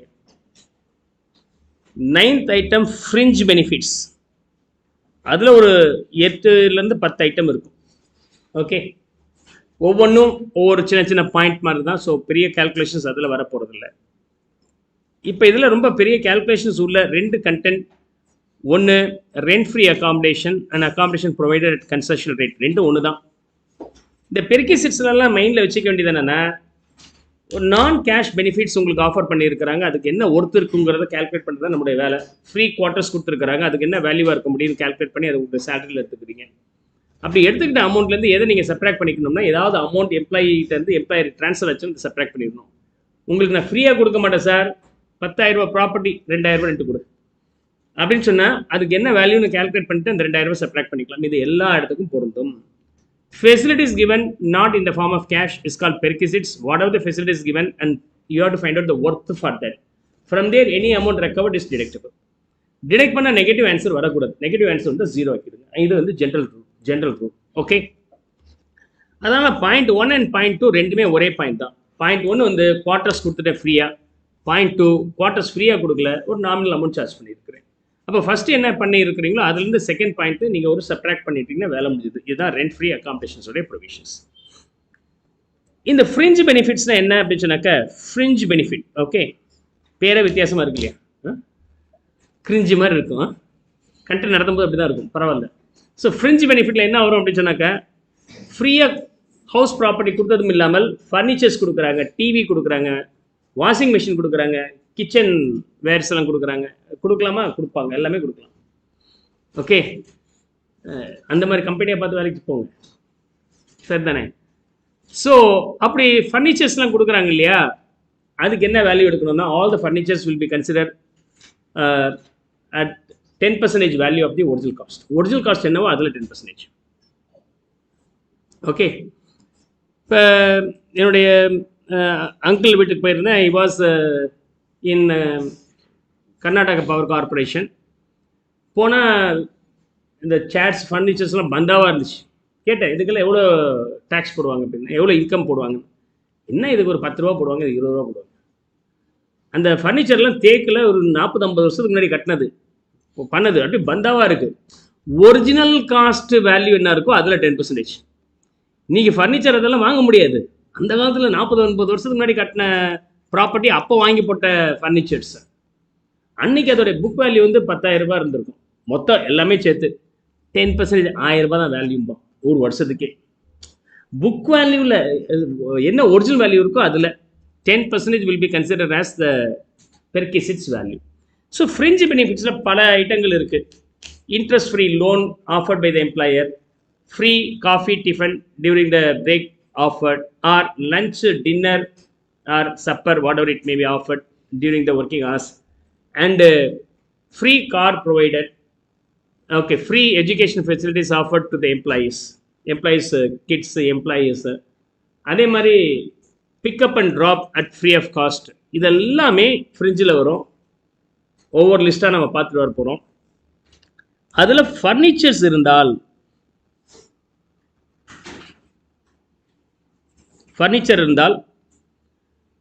அதோடைய வேல்யூ என்னென்னா, இதோடைய வேல்யூ என்னென்னா, value is equal to 10% of original value of the asset minus amount recovered. ஏதாவது அமௌண்ட் ரெக்கவர் பண்ணியிருந்தால் அதை எடுத்துக்கணும். Balance is the value for the furniture. Clear? Provided if that furniture is owned by employer ஓன்டாக இருக்கணும். அதுவே அவர் ரெண்டலுக்கு வாங்கியிருந்தால், ரெண்ட்டுக்கு வாங்கி கொடுக்குறார் எம்ப்ளாய்க்கு, rental value will be taken minus amount recovered if any. ரெண்டு கேஸ், எம்ப்ளாயர் ஓன்டு ப்ராப்பர்ட்டியா or employer got it and ஹையரா. Owned property அந்த ஒரிஜினல் காஸ்ட்டில் 10% ஆர் அமௌண்ட், அதுலேருந்து அமௌண்ட் ரெக்கவர்ட் லெஸ் பண்ணிக்கலாம். ரெண்டலாக இருந்தால் rental value will be taken. இது வந்து ஃபெசிலிட்டிஸுக்கானது. Fringe பெனிஃபிட்ஸை முதல்ல நம்ம முடிச்சிடணும். ஃப்ரிஞ்ச் பெனிஃபிட்டில் ஒரு பார்ட் நம்ம முடிச்சுட்டு then will go for the rent free accommodation. Is that clear?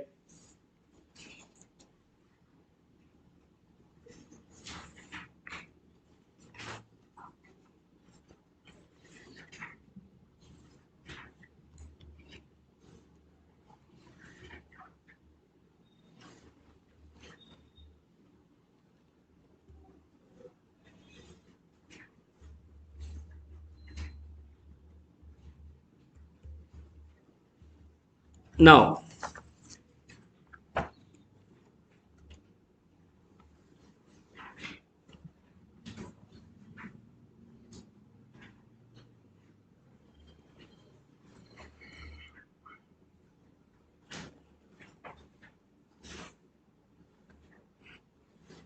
let's see.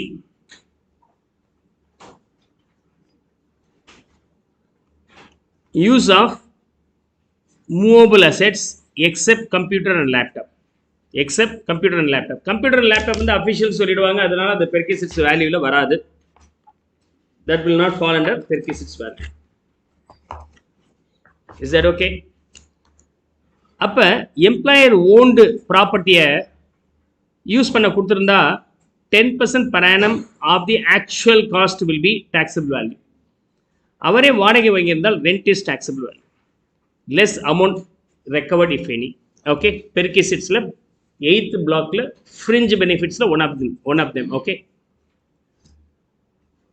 Mr. Prabir Nandi, page number 45, page number 45, 3.1.45, 45.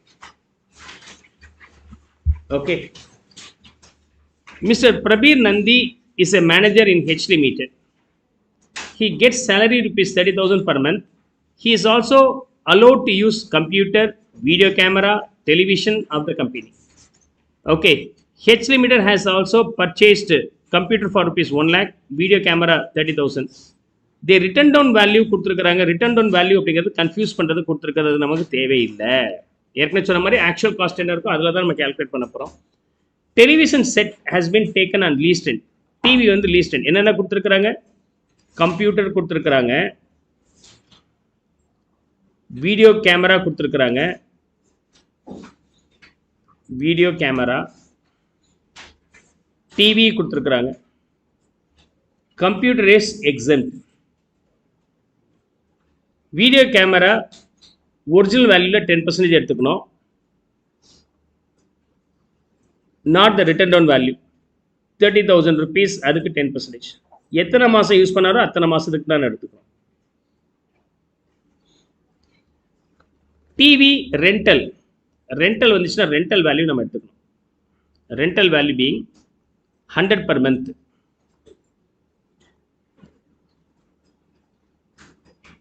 $1200 இங்கே வரும்போது கண்டுபிடிக்கலாம்.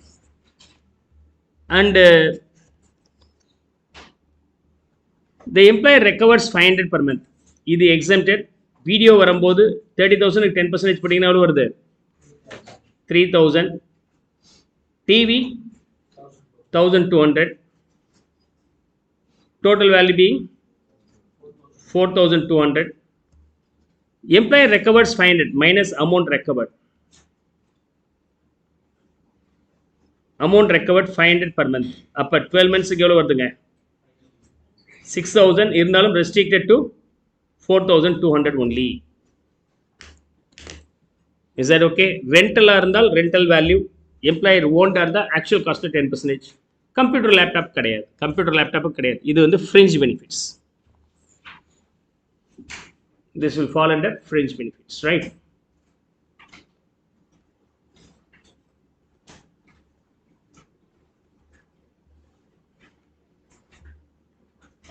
clear?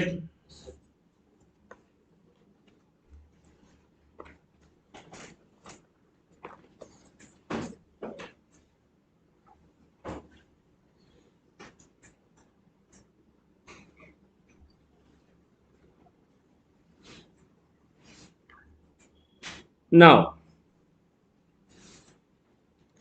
எதுக்காக பெர்கிசிட்ஸ்ல ஃபர்ஸ்ட் இது நடத்தி இருக்கிறேன்னு சொன்னால், ரெண்ட் ஃப்ரீ அகாமடேஷன் நடத்தும் போது ரெண்ட் ஃப்ரீ அகாமடேஷன் குவார்ட்டர்ஸ் ஃப்ரீயாக கொடுக்குறாங்க. ஃப்ரீயாக கொடுத்தால் குவார்ட்டர்ஸுக்கு வேல்யூ கண்டுபிடிக்கணும், ரெண்ட் ஃப்ரீ அகாமடேஷனோட வேல்யூ கண்டுபிடிக்கணும். சே அது ஒரு 10,000 ரூபாய், 1,00,000 ரூபாய் இருக்கு. இது ஒன்று. ரெண்டாவது, ரெண்ட் ஃப்ரீ அகாமடேஷன் கொடுத்ததும் இல்லாமல் ஃபர்னிச்சரும் ப்ரொவைட் பண்ணிட்டேன்பா. ஃபர்னிச்சர் ப்ரொவைட் பண்ணியிருந்தால் இந்த கேல்குலேஷன் கொண்டு வந்து இங்கே ஃபிட் பண்ணோம். அப்போ the final value being 1 lakh. இது per rent free furnished accommodation. So unfurnished accommodation தான் கேல்குலேஷன் வந்து இப்போ பார்க்க போகிறோம். ஃபர்னிஷ்ட் அகாமடேஷன் இருந்தால் அன்ஃபர்னிஷ்ட் அகாமடேஷனுடைய கேல்குலேஷன் முடிச்சுட்டு ஃபர்னிச்சரோட வேல்யூ கொண்டு வந்து சேர்த்துருங்க. குவார்ட்டர்ஸ் ஃப்ரீயாக கொடுக்கல, ஒரு நார்மல் அமௌண்ட் சார்ஜ் பண்ணாங்க. அப்போ என்ன வேல்யூ இருக்கோ அதில் வந்து normal amount what you charge is detected. But நெகட்டிவாக போயிடக்கூடாது. Value should not be negative, 0 தான் மேக்ஸிமம். Is that okay? அதனால் இது ரெண்டு லிங்க் பண்ணி படிக்கணும். அதனால் இதை முதல் முடிச்சுட்டு fringe benefits. Now let's go for the rent free accommodation case. Clear? Now this rent free accommodation 17 class 2 subclass 1 and 2 ரெண்டுமே சேர்த்து ஒண்ணா பார்த்துக்கலாம். 17 class 2 1 subclass 1 and 2. அதுல இந்த ரெண்டுமே taxable for all short of employees. 3 and 4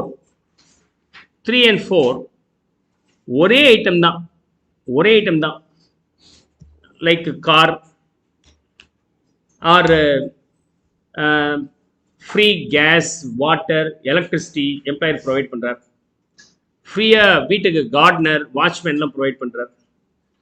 இது மாதிரி ப்ரொவைட் பண்ணும்போது ஸ்பெசிஃபைட் எம்ப்ளாயிக்கு மட்டும் டாக்ஸபிள் அல்லது எல்லாத்துக்கும் டாக்ஸபிள் அப்படின்னு ரெண்டு ஆங்கிள் இருக்கு.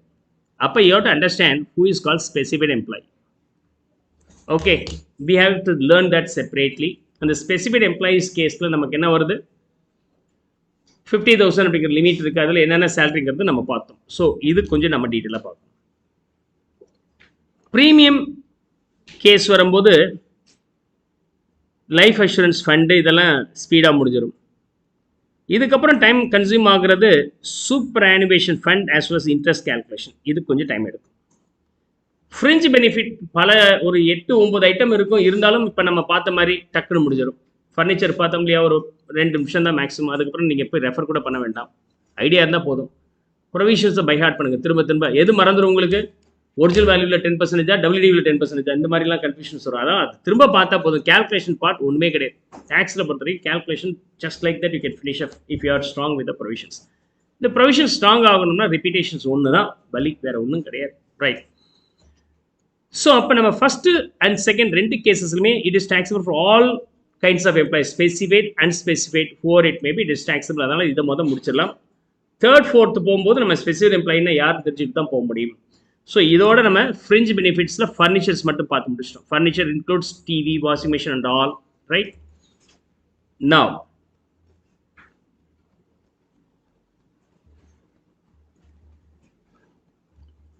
so almost I have given 7 points here. 7 points here. Okay. சும்மா அப்படியே கேஷுவலாக பார்த்துக்கலாம்.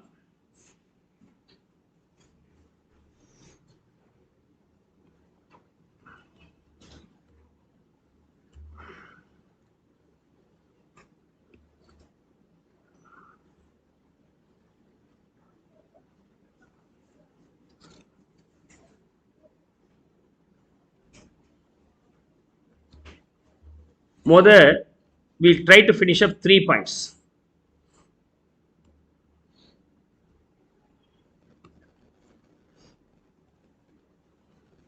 First, accommodation என்ன?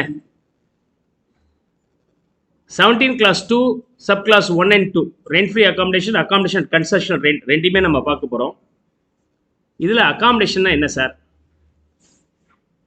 அப்படின்னா, மேபி ஃபிக்ஸ்ட் அகாமடேஷனும் இருக்கலாம், ஃப்ளோட்டிங் அகாமடேஷனும் உண்டு. House, flat, farm house, in hotel, motel, service apartment, guest house. Floating accommodation caravan, mobile home and ship etcetera. எங்களுக்கு இருக்கிற வீட்டிலேயே வாழ்க்கை இல்லை, இதெல்லாம் இருக்குப்பா, அனுபவிக்கணும்ல. ஷிப்பில் போய்ட்டு ஒரு மாதம் வாடகை எடுத்து தங்கி பாருங்க, இருக்குல்ல. கேரளாலலாம் போட் ஹவுஸ் இருக்குது. You can go and stay, 1 week stay பண்ணலாம் போட் ஹவுஸில். அதே மாதிரி ஜம்மு அண்ட் காஷ்மீரில் போட் ஹவுஸ் தான் அங்கே. Okay, so you can stay in boat house also, you can enjoy. மறக்காமல் நீச்சல் கற்றுங்க. ஓட்டை வந்துச்சுன்னா என்ன பண்ணுறது, அது ஒரு பயம் இருக்குது. Right. So caravan that you no. நீங்கள் எல்லாம் படிச்சுட்டு இன்னொரு 5-10 years வரும்போது அவங்க எல்லார் வீட்லேயும் கார் இருக்கிற மாதிரி எல்லார் வீட்லேயும் கேரவன் இருக்கும் அடிஷ்னலாக. So then now what happens, ஆளாளுக்கு ஊரை சுற்றுறோன்னு ஒரு கேங் போயிட்டுருக்கு. அப்போ அதில் கேரவன் இருந்தால் பெட்டர் தானே. இப்போ இதுன்னா மகா கும்பா, அதில் ஒரு ஃபேமிலி வந்து எங்கே போய் ஸ்டே பண்ணுறதுன்னு தெரியலன்னு இனோவா கேரவனை மாற்றினா ஒரு 2 லட்சம் ரூபா எக்ஸ்ட்ரா செலவு பண்ணிட்டு. So go and stay. எங்கே போய்ட்டு நம்ம ஸ்டே பண்ணுறது, ஹோட்டல் அலைய முடியாது, அப்படியே கேரவன் மாற்றிட்டா முடிஞ்சு போச்சு. Okay. So you can have the caravan, mobile home and ship. House தெரியும், அது ஒன்று தான் தெரியும். ஃப்ளாட் தெரியும். ஃபார்ம் ஹவுஸ் விவசாய நிலத்தோடு இருக்கக்கூடியது. Hotel அகாமடேஷன்ஸு, motel. ட்ராவல் பண்ணிகிட்டு இருக்கும்போது ஹைவேஸில் இருக்கக்கூடிய ஹோட்டல்ஸ், எமர்ஜென்சிக்கு கார் ஒரு அளவுக்கு மேலே ட்ரைவ் பண்ண முடியல, ஒரு நைட் ஸ்டே பண்ணிட்டு அப்படியே கிளம்பி போய்டுவீங்க, இல்லை ரிஃப்ரெஷ் பண்ணிட்டு போவீங்க, அந்த மாதிரி இருந்துச்சுன்னா அப்படி மோட்டல். ஹோட்டல் கம் இது அகாமடேஷன் 2 சேர்த்து வந்துச்சுன்னா மோட்டல். மூவபிளாக இருக்கிறது, அது மூவ் ஆகுது, நீங்கள் மூவ் பண்ணும்போது ஸ்டே பண்ணுறது. Serviced apartments. இப்போ அப்பார்ட்மெண்ட்ஸ்லாம் ரொம்பது வாங்கி இன்வெஸ்ட்மெண்ட் மாதிரி போட்டுட்டாங்க, சும்மா இருக்க வேண்டாமே அப்படின்னு சொல்லிட்டு. இந்த மாதிரி ஃபங்க்ஷனுக்கு ஒரு கிராண்டியராக ஃபேமிலி வராங்க, எங்கே ஸ்டே பண்ணுறதுன்னு தெரியலன்னா ஹோட்டல்ஸில் ரூம்ஸ் கட்டுப்படி ஆகலை, தென் அதே மாதிரி ரூம்ஸ் ஃபெசிலிட்டிஸ் கொடுப்பாங்க. That serviced apartment resembles like normal hotel. Like ஹோட்டலில் எப்படி நீங்கள் போனீங்கன்னா சாப்பாடு எல்லாம் ப்ரொவைட் பண்ணுவாங்க, நீட்டாக அந்த லாண்ட்ரி சர்வீசஸ் இதெல்லாம் கொடுக்குறாங்க, அதே மாதிரி கொடுப்பாங்க. சர்வீஸ் அப்பார்ட்மெண்ட் ட்ரிச்சிலேயே இங்கேயே பக்கத்துலேயே நாலேஜ் இருக்குது. பர் டே ஸ்டே காஸ்ட் வந்து ஈக்குவலன் டு ஹோட்டல் காஸ்ட் தான் வரும். 1500-2000 rupees பர் டே வரும். சில இடத்துல 10,000 கூட வந்துடுது per day cost. Guest house அதுவும் இருக்கலாம். ஸோ அகாமடேஷன் என்ன தெரிஞ்சுக்கிறதுக்காக மேக்ஸிமம் கேட்கறது இல்லை, பட் லாஜிக்.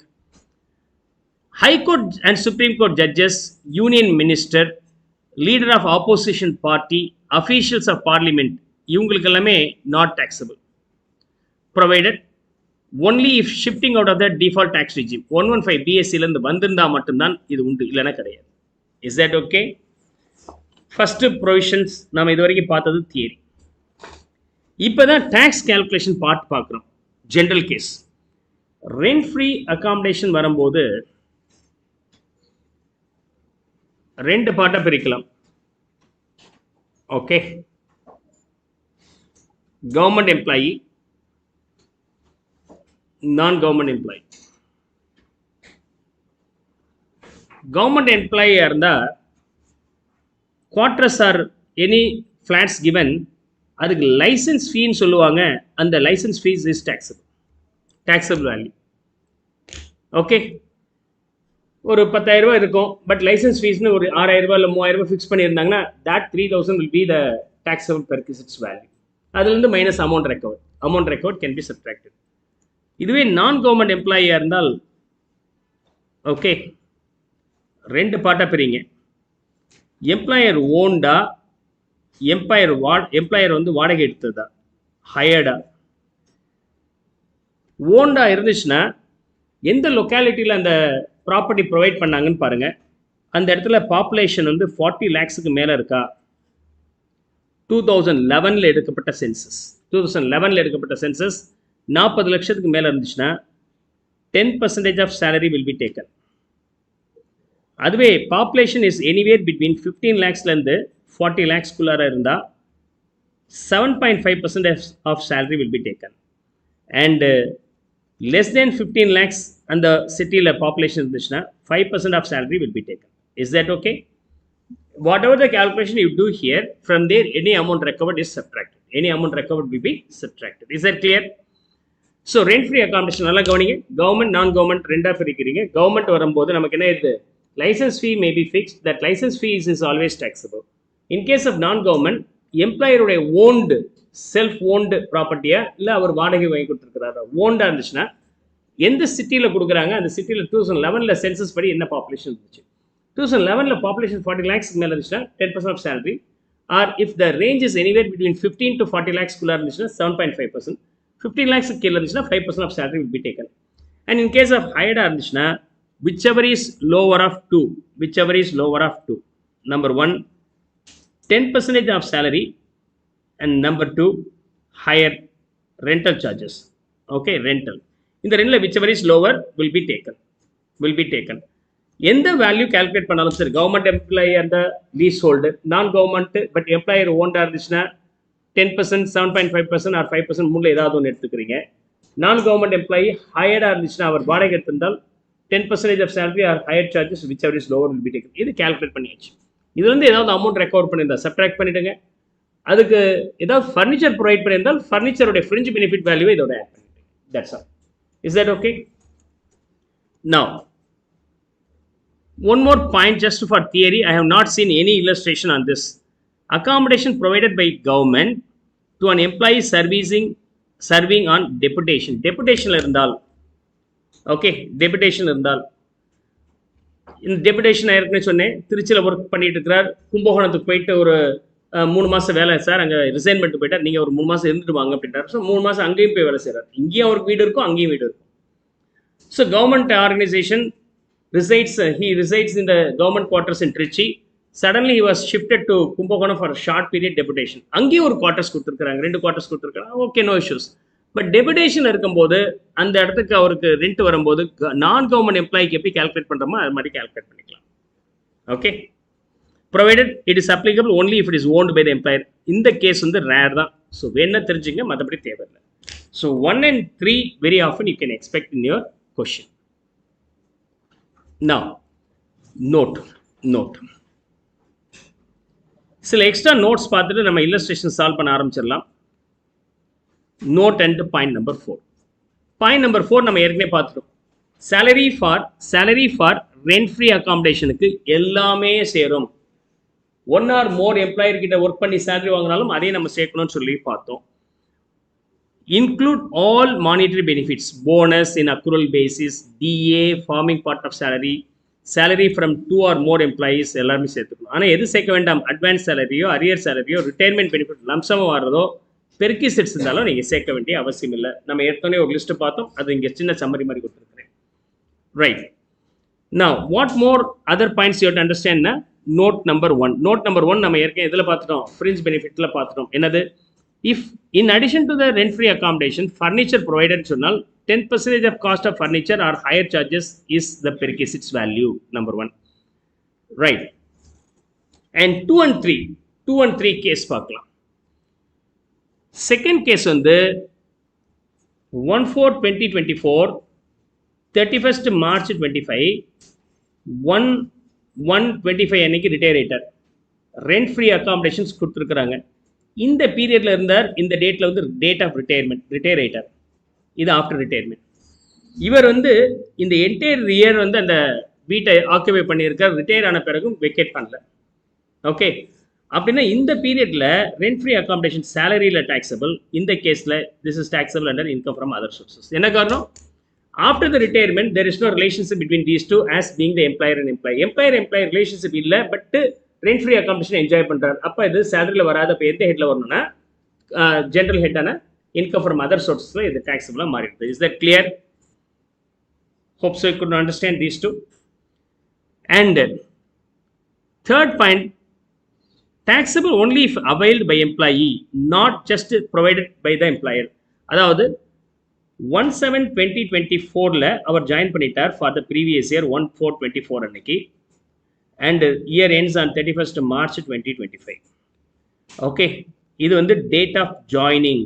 எம்ப்ளாய்மெண்ட்டில் ஜாயின் பண்ணிருக்காரு. இங்கே எம்ப்ளாயி இல்லை, இங்கே ஜாயின் பண்ணிட்டார்.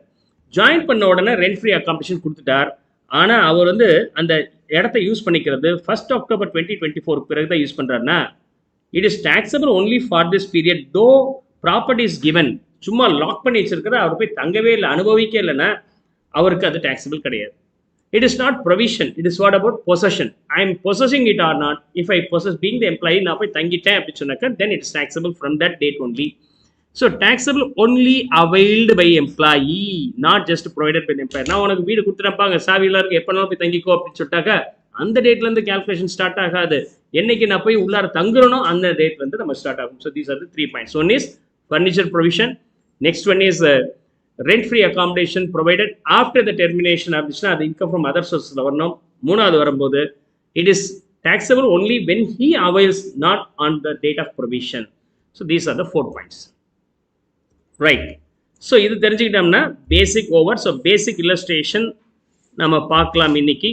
Additional point we will discuss in the next class. So இதில் question number 1 and 2 ரெண்டு question நம்ம பார்த்துடலாம் basic. அதுக்கப்புறம் 4th அப்புறம் நம்ம we still have some other points, we will be discussing that in the next class. 5, 6, 7 எல்லாமே நம்ம next classல பார்க்கலாம். So 4 வரைக்கும் இன்னைக்கு நம்ம முடிக்கலாம். அதில் first illustration நம்ம பார்க்கலாம்.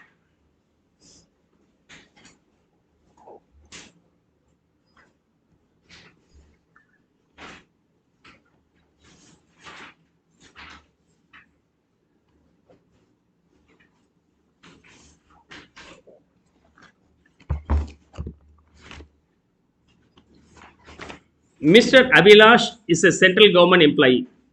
He is provided with accommodation, license fee determined by the government 3,000 per month. இதுதான் நம்ம எடுத்துக்கணும். An amount of rupees 2,000 is deducted from his salary towards such rent. Amount recovered is deductible. Determine the taxable value of the perquisites for the accommodations at a concessional rent. So எந்த amount recover பண்ணாமல் கொடுத்தால் அது rent free accommodation. Section 17 class 2 sub class 1. Sub class 2ல வந்து ஃப்ரீயாக கொடுத்ததும் இல்லாமல் ஒரு அமௌண்ட் ரெக்கவர் பண்ணிட்டாங்க, கொடுத்ததும் இல்லாமல் ஒரு அமௌண்ட் ரெக்கவர் பண்ணிட்டாங்க, கன்செஷனல் ரெண்ட் வந்துடும், அது ரெண்டாவதுல வரும். அந்த சப் கிளாஸஸ்லாம் நீங்கள் மைண்டில் வச்சுக்கணும்னு அவசியம் இல்லை, பட் ஐடியா இருக்கணும் உங்களுக்கு at least. Cost of furniture provided being 1 lakh and higher charges of furniture being 2,000 paid for 8 months only. 8 மாதத்துக்கு கொடுத்துருக்குறாங்க. இப்போ கேல்குலேட் பண்ணும்போது ரெண்ட் ஃப்ரீ அகாமடேஷனோட value 3,000 per month into 12 months எவ்வளோ வருதுங்க? 36,000 minus amount recovered 2,000 into 12, 24,000. So taxable rent-free accommodation being rent-free unfurnished accommodation. Furniture no provide பண்ணல. Rent-free unfurnished accommodation 12,000 rupees. Now furnitures. Okay. அதில் cost of furniture 1 lakh owned by him. Owned one இருந்துச்சுன்னா நீங்கள் என்ன பண்ணி இருக்கணும்? Original காஸ்ட்டில் 10% 10,000. ரெண்டாவது hired out 2,000 per month into 8 மாதம் தான் கொடுத்துருக்காரு. into 8 months 16,000. Is there any amount recovered for this? No. அப்போ 26,000. If I add up these total, 38,000 will be the taxable perquisites here. Taxable perquisites in case of government, central government employee.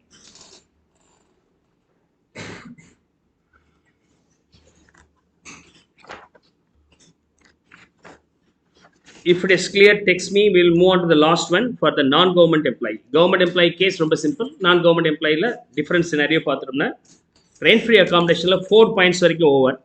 இதுக்கப்புறம் additional points, some exemptions are there. Another one being accommodation provided on transfer or accommodation provided in hotel on transfer. Okay. Transfer அப்போ 2 வீடு கொடுத்துருக்குறாங்க, இங்கே இருக்குது, போன புது இடத்துக்கும் கொடுத்துருக்குறாங்க, அல்லது ஹோட்டலில் தங்கி கொஞ்சம் நாளைக்கு அப்படின்னு கொடுத்துருக்குறாங்க. அப்போ எப்படி கால்குலேட் பண்ணுறது? ரெண்டு பார்த்துட்டோம்னா உங்களுக்கு இது கான்செப்ட் கம்ப்ளீட்டாக ஒரு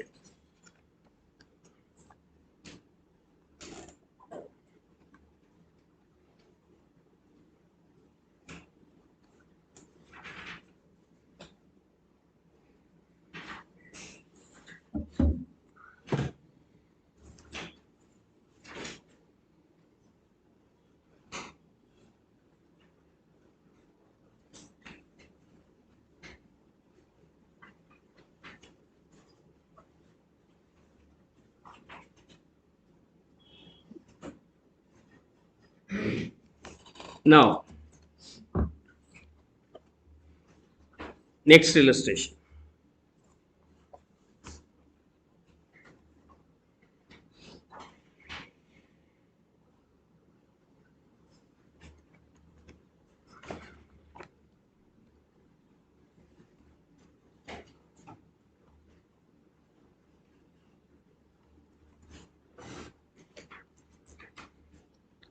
Or submits the following information regarding his salary income for the year 24-25. Basic, DA, LMS farming part, CCA, என்னென்ன இருக்கு? Basic இருக்கு, 1,70,000 per annum. DA, fully farming part of salary only, 60% on this.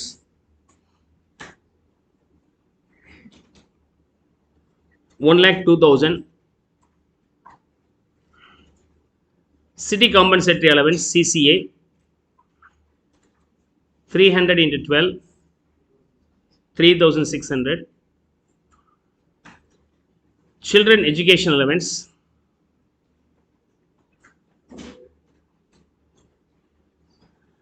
நம்ம shift out of the default tax regime assume பண்ணிக்கலாம். Okay, 400 per month per child for 3 children. So 400 into 3 into 12, 14,400 minus 100 per child for 2 children for 12 months. எவ்வளோ வருதுங்க? 2,400. Then 12,000 is the taxable children education allowance. Transport allowance. Transport allowance 12,000 rupees, 1,000 per month for 12 months, 12,000. He is provided with rent-free accommodation which is owned by the employer. Employer owned. The fair rental value of the house property நமக்கு தேவையில்லை, போடப்படுறதுக்காக கொடுத்துருக்காங்க, not required. Compute the value of the perquisites for the accommodation provided, assuming that the accommodation is provided in a city where population exceeding 40 lakhs or in the range between 15 to 40 lakhs or less than 15 lakhs. Less than 15 lakhs. Okay. Less than 15 lakhs. Okay. Upper salary for this purpose is what? all the monetary benefits before deduction. Perquisites வரக்கூடாது, retirement lump sum benefit வரக்கூடாது. மற்றபடி இதெல்லாத்தையும் add பண்ண எவ்வளோ வருது? 2,99,600. Now rent free accommodation உடைய value. Scenario A, scenario B, scenario C. அதாவது population is more than 40 lakhs scenario, population is 15 lakhs to 40 lakhs scenario, population is less than 15 lakhs scenario. First case வரும்போது 15% of salary,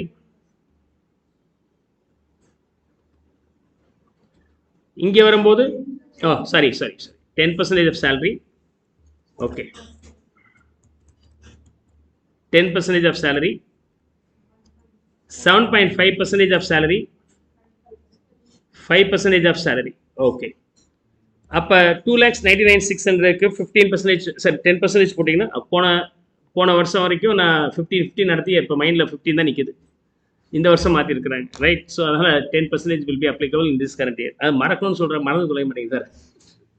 so 2,99,600 10% போட்டிங்கன்னா 29,960, 7.5% போட்டிங்கன்னா 22,470, 5% போட்டிங்கன்னா 14,980. Is that clear? Minus amount recovered if any. So with that we wind up today's lecture. We'll continue the next class. By tomorrow, I think tomorrow we have the class. We'll go with the subsequent lectures.